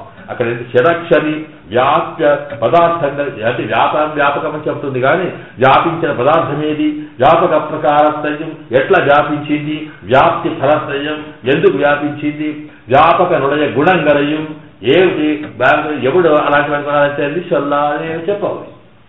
కనుక అలాగే వ్యాప్తి మాత్ర ప్రకాశకమాహయాలే అపూర్ణం. వ్యాప్తి మాత్రం చెప్తుంది తప్ప మిగతాది కాదు కనుక అది అపూర్ణమని. అలాగే వ్యాపన ప్రకారత్తయ్యి చెల్లాదిక చేదేయం వ్యాప్య పదార్థంగలకు వాచక శబ్దం ఇల్లామయాలే సర్వం వసతీయన్ను అర్ధబలత్తాలే సర్వశబ్దం పుహుందాలము అదిల్ గుణం సర్వం அவயாய் இனி குணசித்திக்காக பகவத் சப்தத்தை கூட்டிக் கொள்ள வேண்டுகையாலும் ఇక ఓం నమో భగవతి వాసుదేవ దానికి ఇక్కడ వింటూ దాంట్లో వాచక శబ్దం ఇల్లామయాలు ఇక్కడ ఏంటంటే వ్యాపార ప్రకారத்தை చెప్తుంది, ఎట్లా వ్యాపించిందో చెప్తుంది. ఎట్లా వ్యాపించిందో చెప్తుందానికి ఏ మాట చెప్పాము ఇక్కడ దివ్యతి, అది వ్యాపించిందనడానికి ఎప్పుడు దేవా దేవా దేవా అంటే వెలిగేదనమాట. అది చెబుతుంది ఎట్లా, కానీ వ్యాప్య పదార్థங்களுக்கு ఎక్కడ వ్యాపించింది చెప్పవు, వ్యాపించింది వెళ్తుంది, ఎక్కడ చెప్పలేదు. వాచక శబ్దం ఇల్లామయాలి అది లేకపోవడం వల్ల సర్వం వసతి వ్యాపించింది అన్నప్పుడు ఏదో ఒకటి మనం మాట తెచ్చుకోవాలంటే అంతటా ఉన్నదే తెచ్చుకోవాలి మనం. అట్లాగే మన ఆ దృష్టితో ఆ శబ్దాన్ని అంటే కొన్ని శబ్దాలు ఎట్లా ఉంటాయంటే మనము ఆ శబ్దము అనగానే దాన్ని మనం చెప్పాల్సిన అవసరం లేదు, ఊహలోకి వచ్చేస్తుంది. ఉదాహరణకి ఏమైనా తెచ్చినవా అన్నాం అనుకోండి, తెచ్చినవా అంటే అని ఏముంది, ఏం తెచ్చినావు, ఎవరు తెచ్చినావు, ఎక్కడ తెచ్చినావు, ఇదంతా లేదు. లేకున్నా కానీ తెచ్చినవా అంటే మనకు సందర్భం ఉంటుంది. నువ్వు పుస్తకాన్ని తెమ్మని చెప్పి ఉంటాడు, వాడు తెచ్చినవా అంటే వాడు అర్థం ఏమైపోయింది, పుస్తకం తెచ్చినవా అని అర్థం చేసింది. కనుక ఇది ఏంటంటే ఊహలోకి వచ్చేస్తే కూడా దానికి సరే పూర్తి ఉన్నట్టే లెక్క, దాంతో ధ్వని వచ్చినా చాలు. అలాగే ఇక్కడ దివ్యతి ఉన్నాడు అంటే ఎక్కడ వర్తత ఉన్నాడని అర్థం వచ్చేస్తుంది, కానీ ఆ గుణములు ఎట్లా అనేది లేదు కనుక భగవతే అని కలుపుకున్నాం. కనుక ఇది కూడా పూర్తి గుణసిద్ధిక్కాహ భగవత్ శబ్దத்தை కూర్చుకొల్ల కొల్ల వేండి దయాలం. భగవత్ శబ్దం అనేది అలా కూర్చుకొల్లవని కలుపుకోవాలి. కనుక ఇది దీన్ని బట్టి చూసి సరే చెప్పిన తర్వాత ఇక ఇక్కడ నువ్వు ఏదో మనకు వచ్చినట్టుగా ఎప్పుడు కూడా శాస్త్రం అనేది ఆధారం లేకుండా, ఏ ప్రమాణం లేకుండా, వితౌట్ ప్రూఫ్ ఏది చెప్పినా అది సత్యం కాదు. ఓం నమో భగవతే వాసుదేవాయ అనేది అదంత భగవతి శబ్దం ఉంది కనుక అది తక్కువ ఉన్నది. కాకపోతే మరి ఇంకేదో శబ్దం ఉన్నది, నారాయణ అయితే అన్నీ ఉన్నాయి అన్నమాట. అన్నీ ఉన్నాయి ఎట్లా తెలుసు నీకు, ఎవరు చెప్పారు, నువ్వు చెప్పావా? కనుక ఏ మాట అయినా సరే ఎట్లా ఉండాలి అంటే దీనికి మనం శబ్ద ప్రమాణం అంటే ఏమిటి, ఆప్తతములు ఎవరైతే ఉంటారో ఆప్తతముల వల్ల వచ్చేటువంటి మాట శబ్దమునకే ప్రమాణం తప్ప, శబ్ద ప్రమాణం అంటే మాటకి విలువ అంటామే, ఆ మాటకు విలువనే మనం ఏ మాట అంటామో దానికి గుర్తింపు, ఆ మాటనే ప్రమాణం అని ఎప్పుడు చెప్తామంటే ఎవడు పడితే వాడు చెప్పినానికి కాదు, మాట అనేది ఎవడు పడితే వాడే మాట చెప్తాడు, అట్లా కాదు. ఆప్తతములు కావాలి, ఆప్తతముల ద్వారా వచ్చిన మాటకే శబ్దానికే విలువ. ఆప్తతములు అంటే ఆప్తులు అంటే కాపాడేవాడు అనమాట. మనకు ఆపత్తులు ఉంటే అయ్యో రక్షించేవాడు, మన దగ్గరి వాడు. ఆప్తతముడు అంటే ఏంటంటే అందరికన్నా గొప్పవాడు అనమాట.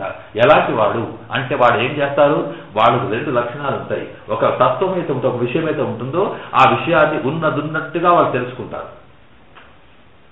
తెలుసుకున్నదాన్ని ఉన్నదున్నట్టుగా చెబుతారు.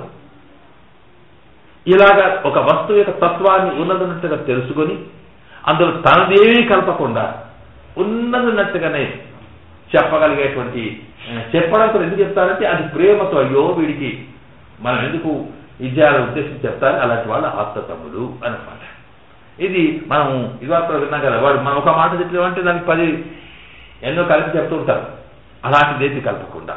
రెండవది ఒక తత్వాన్ని ఒకడు చెప్పేవాడు కూడా చెప్పేది సత్యమే చెప్తున్నాడు అంటే వాడు ఏం చూసాడని చెప్తున్నాడు కరెక్టే, కానీ ఆ చూసుతోనే డిఫెక్ట్ ఉంది వాడికి. కనుక అది కూడా సరిగా కాదు. అంటే ఉన్న వస్తువు యొక్క తత్వాన్ని యథార్థ జ్ఞానం కలిగి ఉన్నట్టుగా తెలుసుకొని ఆ తెలిసిన దాన్ని ఉన్నట్టుగా చెప్పగలిగే అటువంటి స్వభావం కలిగినటువంటి వాళ్ళని ఆప్తతములు, ఆప్తులు అంటాం అన్నమాట. ఈ ఆప్తతములు చెప్పిన మాటనే శబ్దం, ఆ శబ్దానికి విలువ.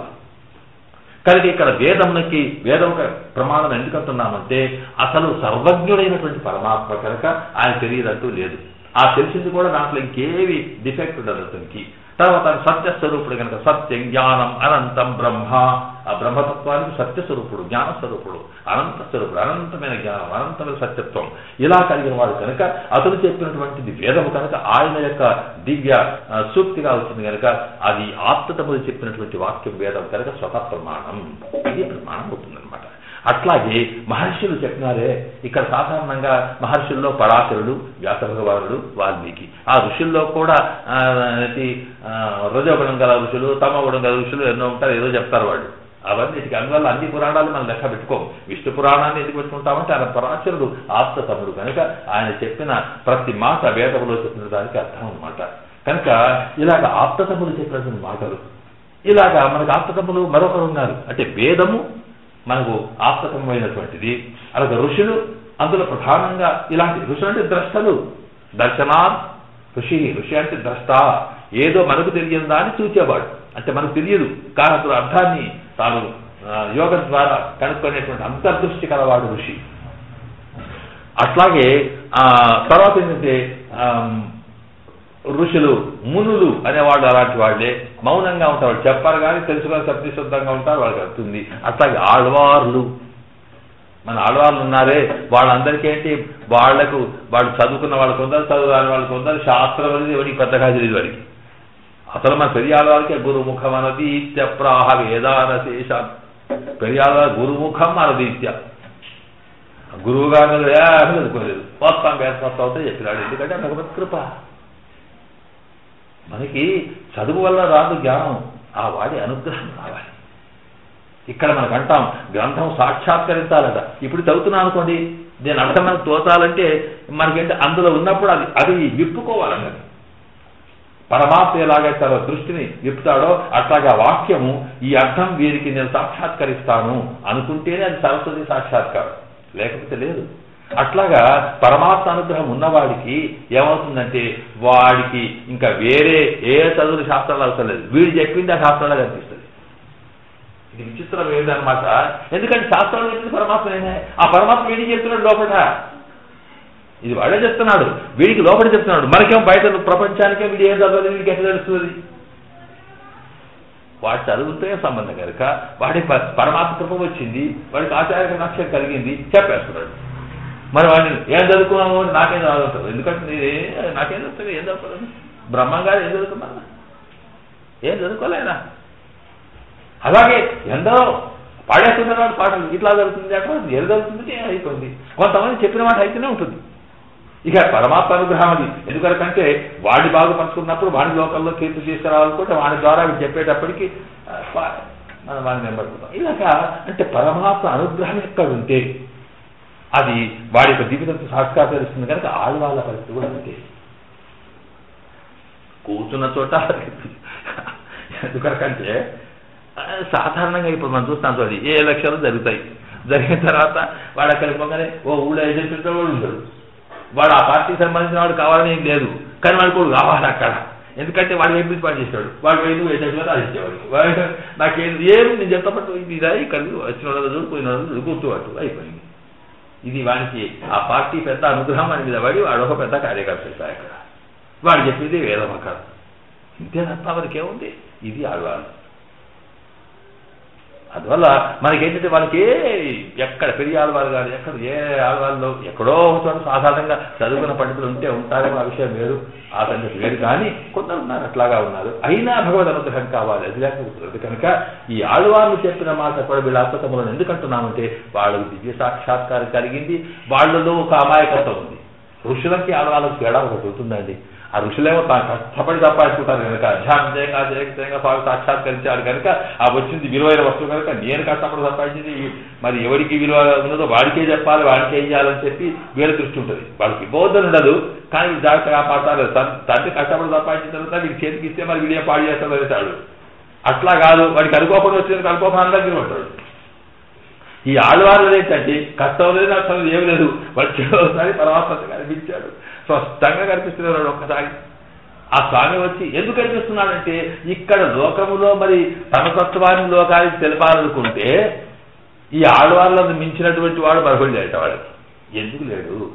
ఆళ్వాళ్ళు ఎవరు తెలుసా మనకి? ఇక మనం ఏదో ప్రశ్న చేసి జవాబు చెప్పాల్సిన అవసరం లేదు. ఇక్కడ ఆళ్వార్ల విరంభం ఇక్కడ వచ్చింది. ఇక్కడ ఎందుకు ఆళ్వాళ్ళంటే ఋషులు అనేటప్పటికీ ఋషుల్లో తపస్సు చేసి జ్ఞానం చేసి ధ్యానం చేసి ఇవన్నీ ఉన్నాయి కనుక వాళ్ళలో వచ్చేటప్పటికి ఏమైపోయింది, వాళ్ళు చెప్పిన మాటను పెద్దలు చెప్తూ ఆశ్రయిస్తున్నారు. వాడికి ఏంటంటే ఆయన వాళ్ళ ఇవి ఆలోచనకు వచ్చేటప్పటికి ఆ ఋషి పరాశరుడు, వాడేవాడు బ్రాహ్మడు, వీడేవాడు ఇది అనుకున్నాను, వాడి కులము, వాడి గోత్రం, వాడికి మంచి వాడి చెడు ఇవన్నీ చూసుకుంటూ మనం వాడిని నమ్మొచ్చు, నమ్మకపోవచ్చు, అభిమానించవచ్చు, కొందరు కాకపోవచ్చు. కానీ ఆడవాళ్ళంతా కాదు. ఆయన ఏం చేసిన పరమాత్మ ఏం చేసిన అంటే ఎవడు కనిపిస్తే వాడికి ఏ కులమన్నా కానీ ఏదన్నా కానీ వాడి మహత్వం చేసి కూర్చోబెట్టాడు. మరి నమ్మాలి వాళ్ళు స్వయంగా వారు శూద్ర కులంలో పుట్టినవారు, కాపు ఆయనే పుట్టాడు.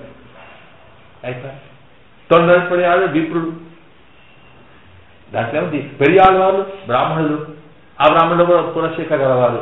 మరి ఆ తర్వాత వస్తే మరి తిరుప్పాడాడే వాళ్ళు హరిజనులు మరి పెట్టినప్పుడు అదే మాలా మాదిగా ఏదో అదే వాళ్ళు అక్కడ అంత్య వాళ్ళు నిత్యులు మన పేరు తిరుప్పాడారు. అంటే వీళ్ళంతా కూడా మనకి ఇప్పుడు పెరబాల కోవిల్లో అందరూ కూడా మనం మొదలు ఆరింపు చేస్తాం, తీర్థంసాలు తీసుకుంటున్నాం. మనం ఎందుకు చేసినా పరమాత్మ పోనీ అక్కడ ఉంటే ఆ తిరుప్పాడాడే వాళ్ళు రాజాన్ని చదువుతున్న వాళ్ళు కాదు, ఒక చమత్కారం అది. వారికి ఏంటంటే వారికి ఏమైనా కానీ నిత్యం ఉన్నారే వారికి ఏంటంటే అప్పటికే నిత్యవర్గా వచ్చేసింది కానీ పరమాత్మను అంతిమ జాతర ఉన్నాడు కనుక ఏదో కావేరి అవతల ఉండాలి, ఆ కడ్డి వాయిద్యం ఉంటుంది కదా అవి పెట్టుకోవాలి, ఏమో చేతలు ఏకదారులు వాయిస్తుండాలి. అక్కడ రంగనాథుని గుడి రంగనాథుని ఉండేది దూరం నుంచే ఆ కావేరి ఇతరులు ఏమనుకుంటూ రంగనాథుని స్వర్ణం చేస్తూ ఉండేవాడు. రంగనాథుడు వచ్చి అన్ని ఇక్కడ కనిపిస్తూనే ఉంది. ఇది ఒక చాలా అద్భుతం. ఇలాగ సాక్షాత్కరించారు వాళ్ళు కనుక వాళ్ళ అమాయకులు అన్నమాట. వీళ్ళంతా ఋషులకి వీళ్ళకి ఎలా ఎక్కడంటే ఋషులు జ్ఞానకర వాళ్ళు కనుక తెలిసిన వాళ్ళు జాగ్రత్త వీడికి అట్లా అమాయకు చిన్నదినానికి 100 మంది ఇచ్చి ఎవరికొచ్చిన వాళ్ళు ధరిస్తారు వాళ్ళు.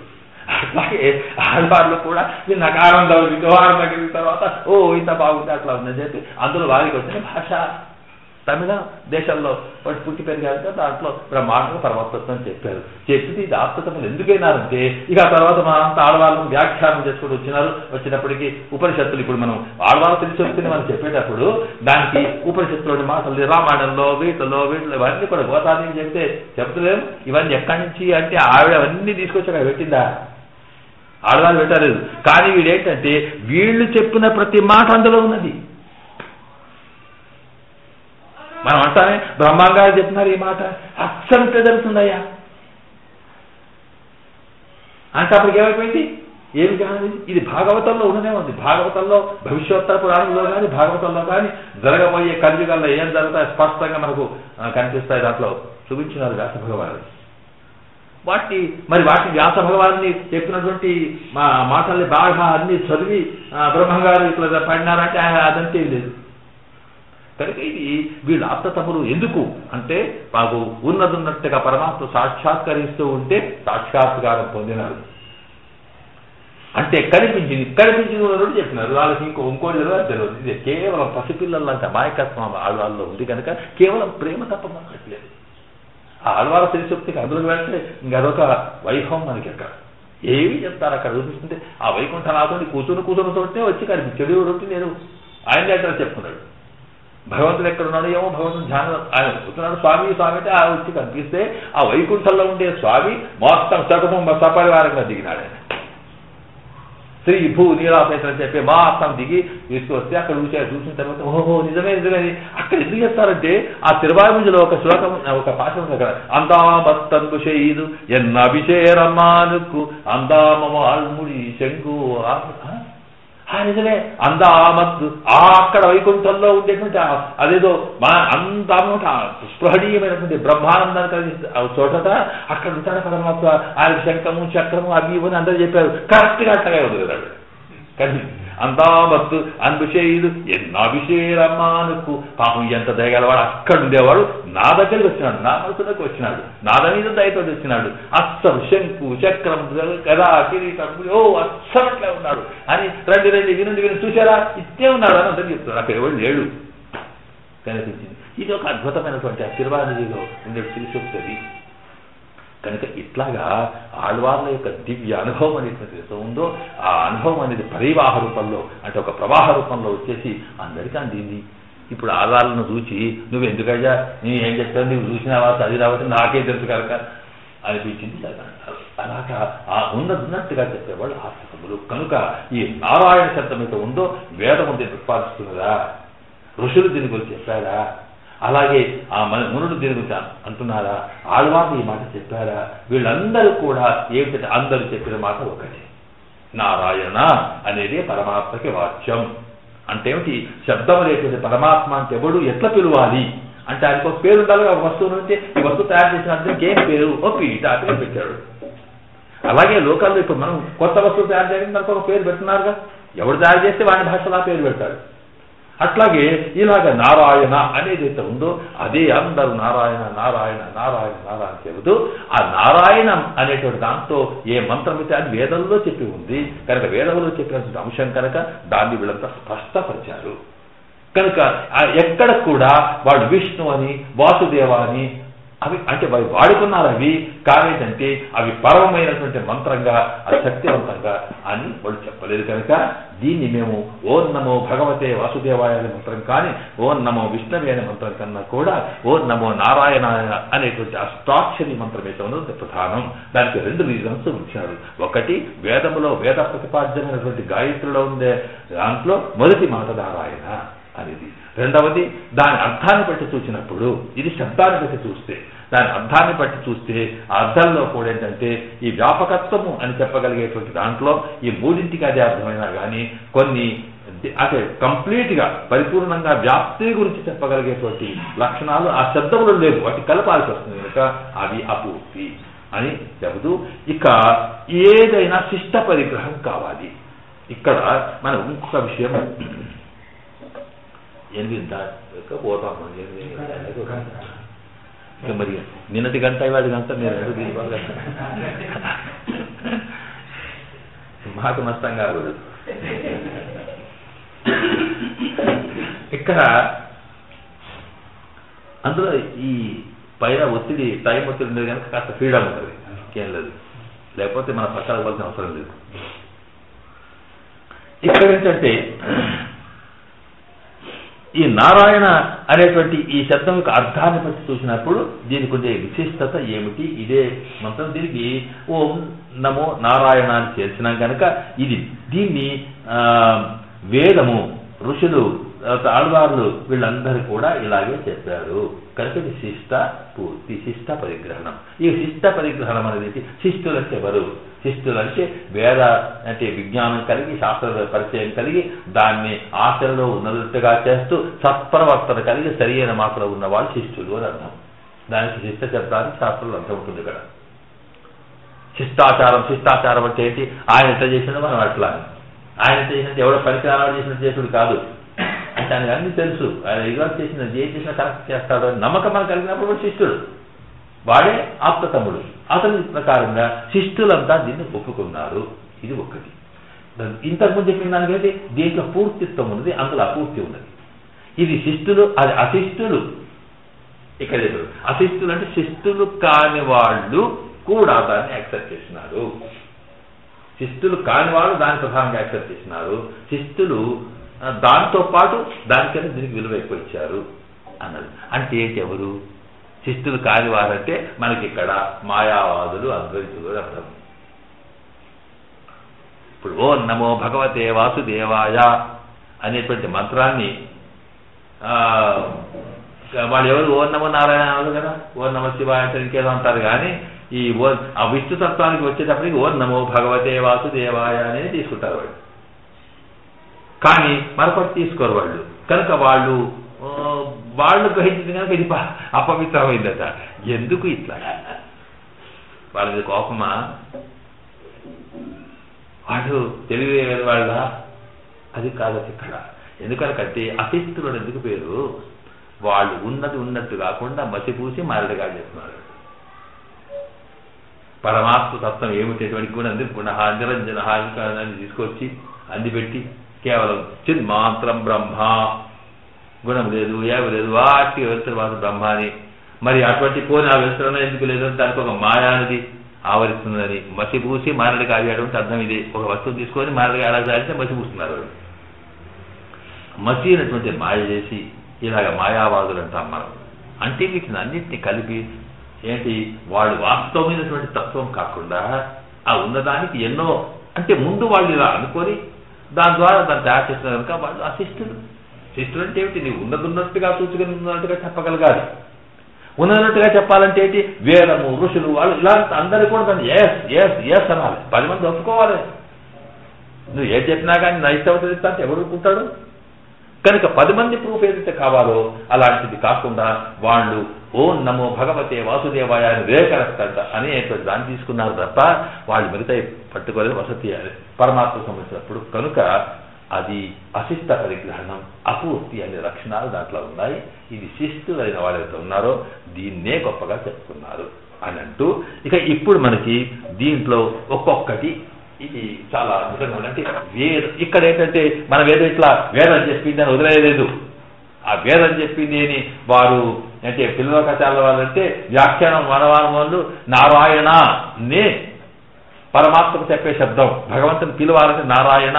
అసలు ఏంటి మనం చూడాలి ఇప్పుడు అందరు ఎవరు చూసినా నారాయణనే. మరి ఏ జీయస్వాములు ఎట్లాగో నారాయణ అంటారు వైష్ణవతంలో, అలాగా అద్వైతులు కూడా ఓ నారాయణ నమః అంటారు. నారాయణ నారాయణ అంటే శివశివారి ఎవరల్లే. మీరు ఏ శంకరాచార్యం తీసుకున్నా నారాయణనే, ద్వైతంలో తీసుకున్న నారాయణనే. ఎందుకంటే పరమాత్మకి నారాయణ అనే శబ్దాన్ని అందరూ యాక్సెప్ట్ చేసిన విషయం అది. కనుక ఇక్కడ ఆ నారాయణ ఎందుకు ఇంతగా మనం స్ట్రెస్ చేస్తున్నామంటే ఆ నారాయణ శబ్దం పరమాత్మ సంపూర్ణ తత్వం చెబుతాం కదా, దానికి ఓన్నమో కలిపి ఉంటుంది కనుక మంత్రం అయిపోయింది అది. కనుక ఇక్కడ చెప్తూ ఇక్కడ ఏం చెప్తున్నట్టు వ్యాఖ్యానంలో వేదములు చెప్పాడు. ఎక్కడ చెప్పాడు అంటూ ఇక్కడ చూపిస్తున్నారు. వ్యాప్తి ఫలత్తై చొల్లామయాలం చూడండి తిరుద్వాదశాక్షర్యం. ఇక్కడ మనము మన సంప్రదాయంలో ఏదైనా మనకి ఇష్టం లేకపోయినా సరే గౌరవంతో దాన్ని పలకాలి. మన జీవస్వామి అనేది ఏంటి అది మన చేసింది అన్య ఆదరణాన్ని ఆధారంగా అది మరి కాకపోతే హెక్ అని తీసేసేటువంటి రజోగ్రహం దగ్గర ఉండకూడదు. అందువల్ల ద్వాదశాక్షరి ఒక మంత్రమే పరమాత్మ చెప్పేదే కొంత డిఫెక్ట్ మనం చెప్పేది కనుక తిరుద్వాదశాక్షరిత. తిరు అంటే శుభకరమైన ద్వాదశాక్షరి. వారు చాలా పెద్దలు కానీ మనకు పనికి రాదు, వారు పనికి రాదు అని కాదు ఇక్కడ చెప్పేటప్పుడు. వ్యాప్తి ఫలత్తై చొల్లామయాలము తిరుద్వాదశాక్షరం అపూర్ణం. இம்மந்திரம் அவை போலந்தியே வியாபிய பதார்த்தங்களோடு வியாபன பிரகாரத்தோடு வியாப்தி பலத்தோடு வியாபகனுடைய குணங்களோடு வாசியர சாப்தமாக கொண்டுகையரே அவத்தில் காட்டில் இதுக்கு அர்த்த பௌஷ்கல்ய நிபந்தமான ஆதிக்கமுண்டு என்னு மற்ற வியாபக மந்திரங்களுடைய அபூர்த்தியமும் திருமந்திரங்களுடைய அர்த்தபூர்த்தியும் சுஸ்பஷ்டமாக ஆச்சாம்பிள்ளை அருள் செய்தார். ఇక్కడ వెళ్ళి అంటే ఇదంతా నేను చెప్పిన అంశమే. ఇక్కడ నేను టెక్స్ట్ అంటే దాంట్లో ఇతర మంత్రములకు అపూర్తి అతి అని దీంట్లో మాత్రం అన్నీ ఉన్నాయి చెప్పాం. చెప్పిన తర్వాత అని ఈ పిల్లలోక మనవార మహాన్లు ఇట్లా జరిగింది అని పిల్లలోకాచార్య అభిప్రాయం ఆచాంపిళ్ళయ్యలు చేయరాడు అని ఆచాంపిళ్ళైన వారు పెళ్ళి ఆచాంపిళ్ళైన వారు గొప్ప వ్యాఖ్యాలు. మన వాటన్నిటికి కూడా అంటే మనవారమాలు కొన్నిటిగా చేశారు. అంతకన్నా ముందు వారి పూర్వాచార్యులు ఈ అనేకమైనటువంటి రహస్య గ్రంథాలు వ్యాఖ్యానం చేసి వారి స్పష్టం ఇదన్నమాట. వారు రామాయణానికి ప్రధానమైనటువంటి వ్యాఖ్యానం చేస్తున్నారు. ఇలాగ ఎన్నో చేసిన వారు కనుక ఇదిగో ఇది మేము చెప్తున్న మాట కాదు. ఆచార్యులు చూడండి చెప్పేటప్పుడు కూడా ప్రమాణంలో మేము కాదు ఇది పలానా పూర్వులు చెప్పిన మాట అని మనవాళ్ళ మహాముళ్ళు ఇక అర్థం చేస్తున్నారు అన్నమాట. ఇక్కడ చేంజ్ చేసి ఇక అప్పుడు దానికి ఒక ఉదాహరణ ఎట్లా ఇచ్చారు ఇక్కడ చూపిస్తూ ఇదనుకు చిత్త పరిగ్రహముండో విన్న అరుడు దీనికి ఏమన్నా చిత్త మరి దానికంటే లేదంటున్నారు. దీనికి ఉందా పెద్దలు ఏమన్నా యాక్సెప్ట్ చేసినారా దీనికి అంటే ఇత్తై తొలగి అదావదు విష్ణు గాయత్రులే వ్యాపక మంత్రత్రయం చొలిస్తూ ప్రథమత్తులే నారాయణ శబ్దత్తై ప్రాధాన్యేన ప్రతిపాదికయాలు.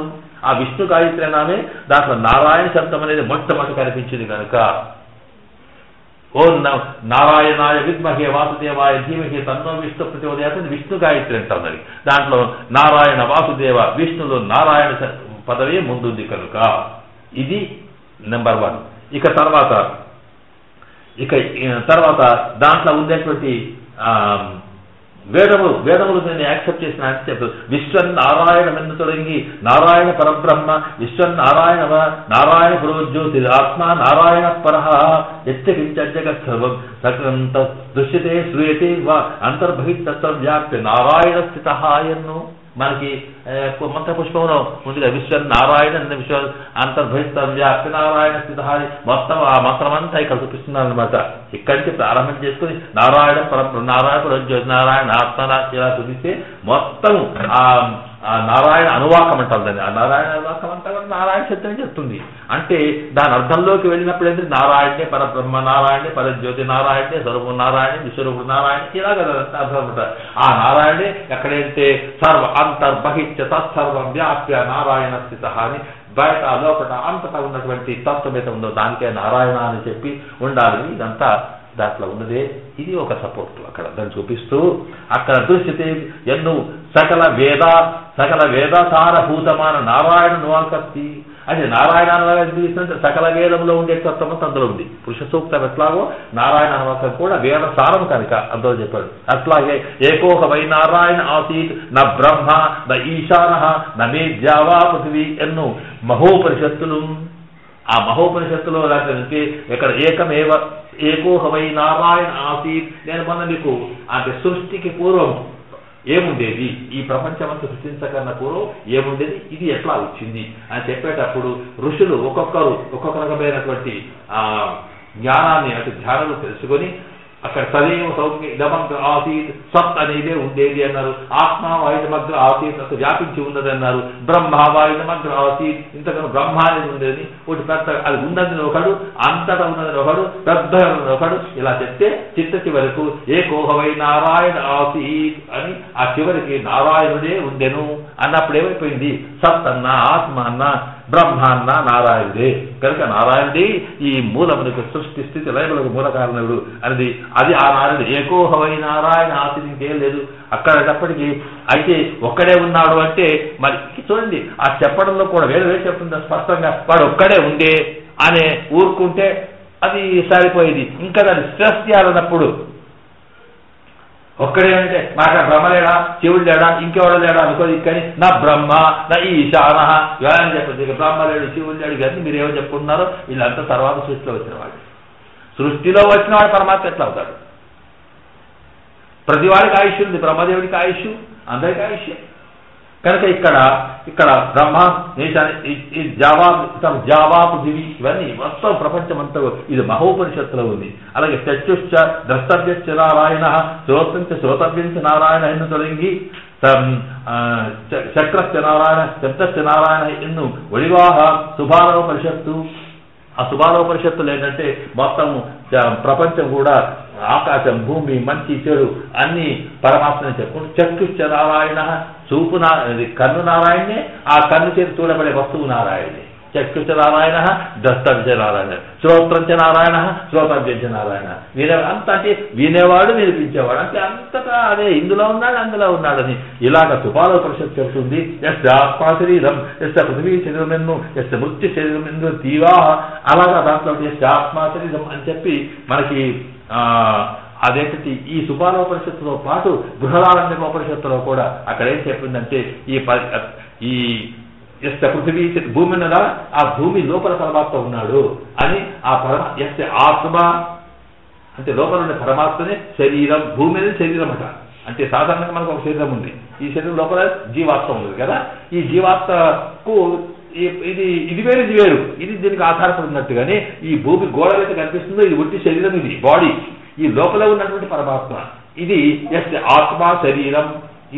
ఇదట పృథివీ శరీరం, పృథివీ అనేది శరీరమై దానికి ఆత్మ అవుతుంది. అయితే ఒకటి మరి అలాంటి మీకు తెలుసా అంటే ఈ పృథివీకి తెలియదు, అచేతన పదార్థం కనుక పృథివీ నవేదా దానికి తెలియదు, నా లోపల ఉన్నాడని సరేదే తెలియదు.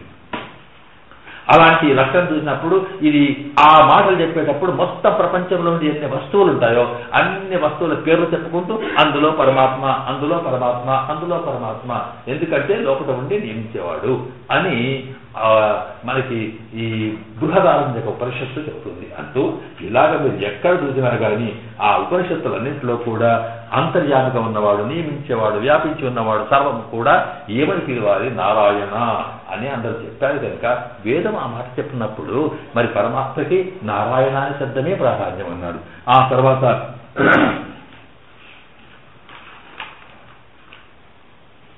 ఇత్తై వేదంగళు అంటే వేదములు ఏమిటో చెప్పిన తర్వాత ఇక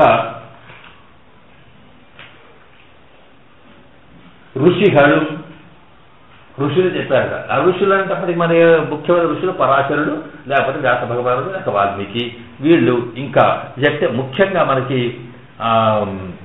ఋషులు చెప్పారు. ఇక్కడ వేదం చెప్పే మాటల్లో మరొకటి ఏష సర్వభూత అంతరాత్మ అభాత్వాత్మ దివ్య దేకో నారాయణ అని అంతర్యామి బ్రాహ్మణుడు చెప్పాడు. చెప్పిన తర్వాత యథా సర్వేషు దేవేషు నాస్తి నారాయణాత్పర తథా సర్వేషు మంత్రేషు నాస్తి అష్టాక్షరాత్పరం.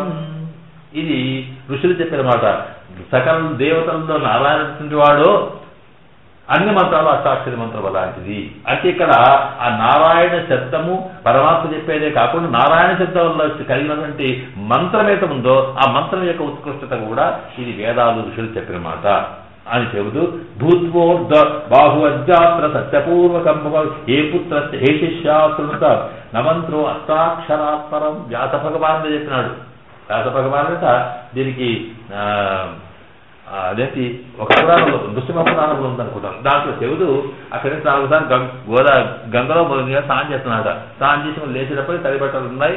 అట్లా ఉంటప్పటికీ అక్కడ శిష్యులతో కూర్చుంటే అయ్యా మరి మీ పరమాత్మ ఎవరు, ఏది మనకు ముఖ్యమంత్రి మీరు వారు మరి ఎందుకు అడిగారు, వాళ్ళ మునిగిన తర్వాత వాళ్ళ వారు తెలుతారో ఏదో అనుకొని ఆశించినంత మరి బాగా చేయండి, మాకేమైనా మంత్రం చెప్పమంటే ఏం మంత్రం అంటే ఇక్కడ నువ్వు మనం ఏదైనా ప్రమాణం చేసేప్పుడు ఏంటంటే తడిపెట్టలతో చెప్పాలి, నీళ్ళకి చెప్పాలి కదా. కనుక వ్యాస భగవానుడు అన్ని చోట్ల పురాణం రాసినా ఇక లోపల మునిగినప్పుడు పైకి లేచేపెట్టే హే శిష్య ఏ పుత్రాశ్రమంతో అవినండి ఉన్న సంగతి చెప్తున్నారు. ఏంటంటే అసలు నారాయణ నుంచి దైవం లేదు అష్టాక్షరి నుంచి మంత్రాలు చెప్పుకోమన్నాడు. ఇక ఉన్న సంగతి చెప్తారు. ఇక తర్వాత ఎందుకంటే ఉన్నంత కాలం అన్నీ చెప్పాలి. ఏవడేమనుకుంటాడు ఇక పోయేటప్పుడు నన్ను ఎవరు చేసేదే కనుక ఉన్నతంగా చెప్పాలి కదా. అందుకొరకు నారాయణ అష్టాక్షరి ఊర్ధ్వబాహు అంటే చేతులు పైకెత్తాట. నేను చెప్తాను చేతులు పైకెచ్చేస్తున్నాడు నేను నారాయణ తప్ప అని చెప్పాడు. ఇంకించడానికి ఏం కావాలా అని అంటూ ఇది ఋషులు చెప్పిన మాటని. ఆదివారం ఇక ఆదివారాలు అయితే ఎక్కడ చూసినా వారికి నారాయణ ఉంటుంది తప్ప ఇంకోటి లేనేలేదు వాళ్ళ దగ్గర. అంటే నారాయణ స్వరూపం వారన్నింటిలో నారాయణనే చూస్తారు. తమాషాది చమత్కారం ఏంటంటే ఆడవాళ్ళకి ఈ శివుడు దేవత ఇది ఏదో అనే దృష్టి కాదు, అన్ని నారాయణలాగా కనిపిస్తాయి వారికి. అందుకే మునియే నాన్ముఖని ముక్కన్నప్ప అని ఆడవాళ్ళు నమ్మాళ్ళ వాళ్ళు తిరువాణిలో చివరికి పోయేటప్పటికీ ఆ లాస్ట్ వారు వైకుంఠానికి పోయేటువంటి సరే వచ్చినప్పుడు ఆ స్వామికి ప్రార్థిస్తారు, మునియే నాన్ముఖని ముక్కన్నప్ప, నువ్వు మౌనంగా ఉండేసేటువంటి నువ్వు బ్రహ్మ, నువ్వు ముక్కన్నప్ప అంటే నువ్వు శివుడివి. చూడండి ఇక్కడ నువ్వు శివుడు అనేప్పటికీ ఆడవాళ్ళు శివుడికి కొలిచారా లేదా, వాడు శివుడి కొలుచుడు కాదు, నువ్వు నారాయణుడివే. ఆ శివుని రూపం నువ్వు కన్నప్ప అంటే 3 కన్నులతో ఉన్నావయ్యా నువ్వు. ఇట్లా నాన్ముఖనే నీకు 4 కాళ్ళు, 4 తలతో ఉన్న నారాయణ, 3 కళ్ళతో నారాయణ ఎక్కడున్నా. అందువల్ల నువ్వు ఎన్ని రకాలు తొండ ఉన్న నారాయణ, దక్క ఉన్న నారాయణ. అంటే ఏంటి సర్వదేవత ఆదరణ ఇది. అంటే అన్నిటిలో నారాయణ తత్వం ఉన్నది, వాడి స్వరూపం ఇది. అంటే మనం దేన్ని ప్రేమిస్తున్నాం పరతత్వం ఇది. అన్నిటికన్నా గొప్ప నారాయణుడే. కానీ వేషాలు కనిపిస్తున్నాయి, అన్ని వేషాలు కనిపిస్తే కనుక ఇక్కడ మనం చూడలేదంటే సామాన్యంగా ఏదో సినిమాలో ఎన్టీ రామారావు కృష్ణుడు వేషాలు వేసుకుని అందరూ దేవుడు దండం పెట్టి కృష్ణుడే ఆ ఫోటోలు పెట్టుకున్న వాళ్ళు ఎంతమంది ఉన్నారు. అక్కడేంటి ఆయన కాదు, అక్కడ కృష్ణుడే భావన. కనుక ఇలాగా ఇక ఆడవార్లకైతే చెప్పడానికి వెళ్ళదు. ఓం నారాయణ నమో నారాయణ పల్లాండన్ను పవిత్రనై పరవేట్టే శాంగమన్న విల్లాండాందని நமோ நாராயண் அல்வதக்கன் வந்த பெரியாவது நமோ நாராயண் அல்வதக்கன்ன மேல அடிவோட்டு மாத்திரம் செலவடை పోతిరువాదు నమో నారాయణాయన్ను నమో నారాయణ తప్ప మరొకటి లేదు అని చెప్పి ఆడవారు చెప్పి అలాగే ఎక్కడ చూసినా ఇక తర్వాత మిగతా ఆడవాళ్ళు ఎక్కడ చూసినా నారాయణ నారాయణ అనే శబ్దం కనిపిస్తుంది కనుక ఎక్కడెక్కడ ఆడవాళ్ళు నారాయణ అనే మాట మాట్లాడినారు అవన్నీ ఇక్కడ ఉదాహరణ ఇచ్చారనుకోండి. ఇచ్చిన తర్వాత ఇక ఆడవాళ్ళు ఎందుకు ఆడవాళ్ళు అంటున్నాం మనం ఆప్తములు ఇంతకుముందు చెప్పాము. దానికి ఎందుకు చెప్పామంటే వాళ్ళన్నది కరెక్టే, వాళ్ళకి ఇంకోటి తెలియదు, అవధవాడే ప్రశ్నే లేదు వాళ్ళకి. కనుక ఆ నారాయణ తత్వం అక్కడ చెప్పినారు. ఇంతమంది అలాగే ఆచార్యలు విరంబినార్హల్ ఇక్కడ దాకా వచ్చినాము. అంటే ఇక్కడ వేదాలు అదే మాట చెప్పినాయి, ఋషులు అదే మాట చెప్పినారు, ఆ తర్వాత ఆడవాళ్ళు అదే మాట చెప్పినారు. చివరికి మనకుంటే పూర్వాచార్యులు ఉన్నారే, పూర్వాచార్యులు ఉండేటువంటి వాళ్ళు కూడా అదే చెప్పారు. పూర్వాచార్యులు అంటే భగవద్రావాదులుగా ముందు నాథమునుడు, యామనమునుడు, ఆ తర్వాత ఉండేటువంటి మిగతా కూరేషులు వీళ్ళంతా ఆచార్యులు భక్తుల వారు. వీళ్ళకి ఎవ్వరు చూసినప్పటికీ కూడా వారు నారాయణ శబ్దమే గొప్పదని చెప్పినారు తప్ప మరొకటి కాదు. ఇక్కడ మనకి ఇంకేదో ఈ మతం మా మతం దీని ప్రేమతోటి కాదు. కారణం ఏంటంటే పరమాత్మ ఎట్లా ఉంటాడో వేదాలు చెప్పాయి కనుక ఒక పదార్థం ఎట్లా చెప్పిన తర్వాత ఆ పదార్థం యొక్క తత్వాన్ని శబ్దం మనకు అర్థం చేయిస్తారు. దాని పేరు ఎట్లా ఉంటుందో అర్థించాలి కానీ ఆ పేరుకి విరుద్ధంగా ఉండడానికి ఉంటే అది సార్థక నామం కాదు. అందువల్ల ఈ పరమాత్మకుండా అన్ని గుణములు ఏ శబ్దములైతే వస్తాయో వాడికి ఆ పేరు పెట్టారు. ఇది నారాయణ. ఈ నారాయణ అనేటువంటి శబ్దములోని అన్నీ వచ్చాయి అని అంటూ ఇక్కడ మనకి నారాయణ శబ్దం యొక్క ప్రాధాన్యతను వివరించారు. ఇప్పుడు అంటే ఏంటి, మనకి ఇప్పటిదాకా మనం సముద్రంలో మునిగితలకు వచ్చారనుకోండి, దాంట్లోంచి వచ్చిన దాంట్లో సారాంశం మనకి ఏమిటి అంత అర్థం ఏమిటి, భగవంతుని యొక్క పరమాత్మ యొక్క నామమునే ఓం నమః చేస్తే మంత్రాలు వస్తాయి. కానీ అలాంటి నామములు 2 రకాల. ఆ నామముల యొక్క అర్థాన్ని బట్టి చూసినప్పుడేమో కొన్ని పరమాత్మ గుణములు చెట్లు చెప్పేవి తప్ప నిజంగా పరమాత్మ యొక్క ముఖ్యమైన లక్షణం వ్యాపకం, అంతటి వ్యాపించి ఉండాలి. అందువల్ల వ్యాపించి ఉన్న పరమాత్మ తత్వాన్ని చెప్పే శబ్దములు మాత్రమే వాస్తవానికి పరమాత్మ తత్వాన్ని చెబుతాయి. అలాంటి శబ్దములు 3 ఉన్నాయని మనకు చెబుతూ నారాయణ, వాసుదేవ, విష్ణు అని 3 ఉన్నాయి. ఈ 3 లోపల ఈ 3 చెప్పిన తర్వాత ఇది ఎక్కడ ఉన్నాయన్న దానికి మళ్ళీ మనకి మంత్రం చెప్పి గాయత్రి ఓ నారాయణాయ విద్మహే వాసుదేవాయ ధీమహి తన్నో విష్ణు ప్రచోదయాత్ అని జాస్తి మంత్రం చెప్పిన చోట 3 పేర్లు చెప్పాయని. ఈ 3 కూడా మరి ఈ 3 ఏది మొదలు, నారాయణ అని మొదలు. ఎందుకొరకు ప్రధానము, ఎందుకు ప్రధానం అంటే ముందు చెప్పాడని ఒక మాట. రెండవది అంటే అర్థాన్ని దృష్టిలో తీసుకున్నప్పుడు ఇది కంప్లీట్గా అంటే పరమాత్మకు ఉండవలసిన సకల తత్వాన్ని దానికి గుర్తుగా చెప్పగలిగే మాటగా నారాయణ ఉన్నది. మిగతావేత ఉన్నాయో వాటికి కొన్ని డిఫెక్ట్స్ ఉన్నాయి. ఆ డిఫెక్ట్స్ను పూర్తి చేస్తే కానీ కుదరదు. ఆ డిఫెక్ట్స్ 2 రకాల. ఒకటి, అందులో అర్థం పూర్తి కాలేదు, తర్వాత దాన్ని ఇంకెవడో పట్టుకొని చేసినాడు కనుక దానికి ప్రాధాన్యత ఇస్తున్నారు. కనుక ఎవడు శిష్టుడో, ఎవడు తెలిసినవాడు, ఎవడు మంచి చక్క ఉన్నవాడు వాడు మాత్రం గ్రహించింది ఇది మంత్రం అని. ఈ సంగతిని మనకు స్పష్టంగా కాకుండా ఇదే మాట వేదాలు చెప్పినాయి, ఇదే మాట ఋషులు చెప్పినారు, ఇదే మాట ఆళ్వాళ్ళు చెప్పినారు, ఆచార్యులు చెప్పినారు. కనుక వీళ్ళంతా చెప్పినటువంటి అర్థమైతే ఉన్నదో అది స్పష్టం. కనుక నారాయణ మంత్రం అనేది కనుక ఈ నారాయణ అనే శబ్దంతో తయారైనటువంటి అష్టాక్షరి మంత్రమే అన్ని మంత్రముల కన్నా ప్రధానమైనది. అది సబ్జెక్ట్ మనకి ఇక్కడికి స్పష్టమైపోయింది. కనుక వీరం వినారు కలకి యాక్సెప్ట్ చేసినారు అని అర్థం. అందువల్ల ఓం నమో నారాయణ అనేది అష్టాక్షరి మంత్రం అనేది ఈ వారం మనది సేవించుకున్నాం. ఎప్పుడైతే కూడా అది కష్టమవుతుంది. ఇక ఇది స్పష్టపరుచుకున్నాక ఇక తర్వాత వాళ్ళకి చెప్తారంట. ఇక ఇప్పుడు మంత్రం అంటే అసలు దేవుడిని పెట్టుకోక మంత్రం ఏంటండి, మంచి దేవుని పూజ చేస్తే కాదు, పరమాత్మను ధ్యానం చేస్తే కాదు, ఈ మంత్రం జపవేదికి ఇంకా అనడానికి ఇక ముందు చెప్తారు.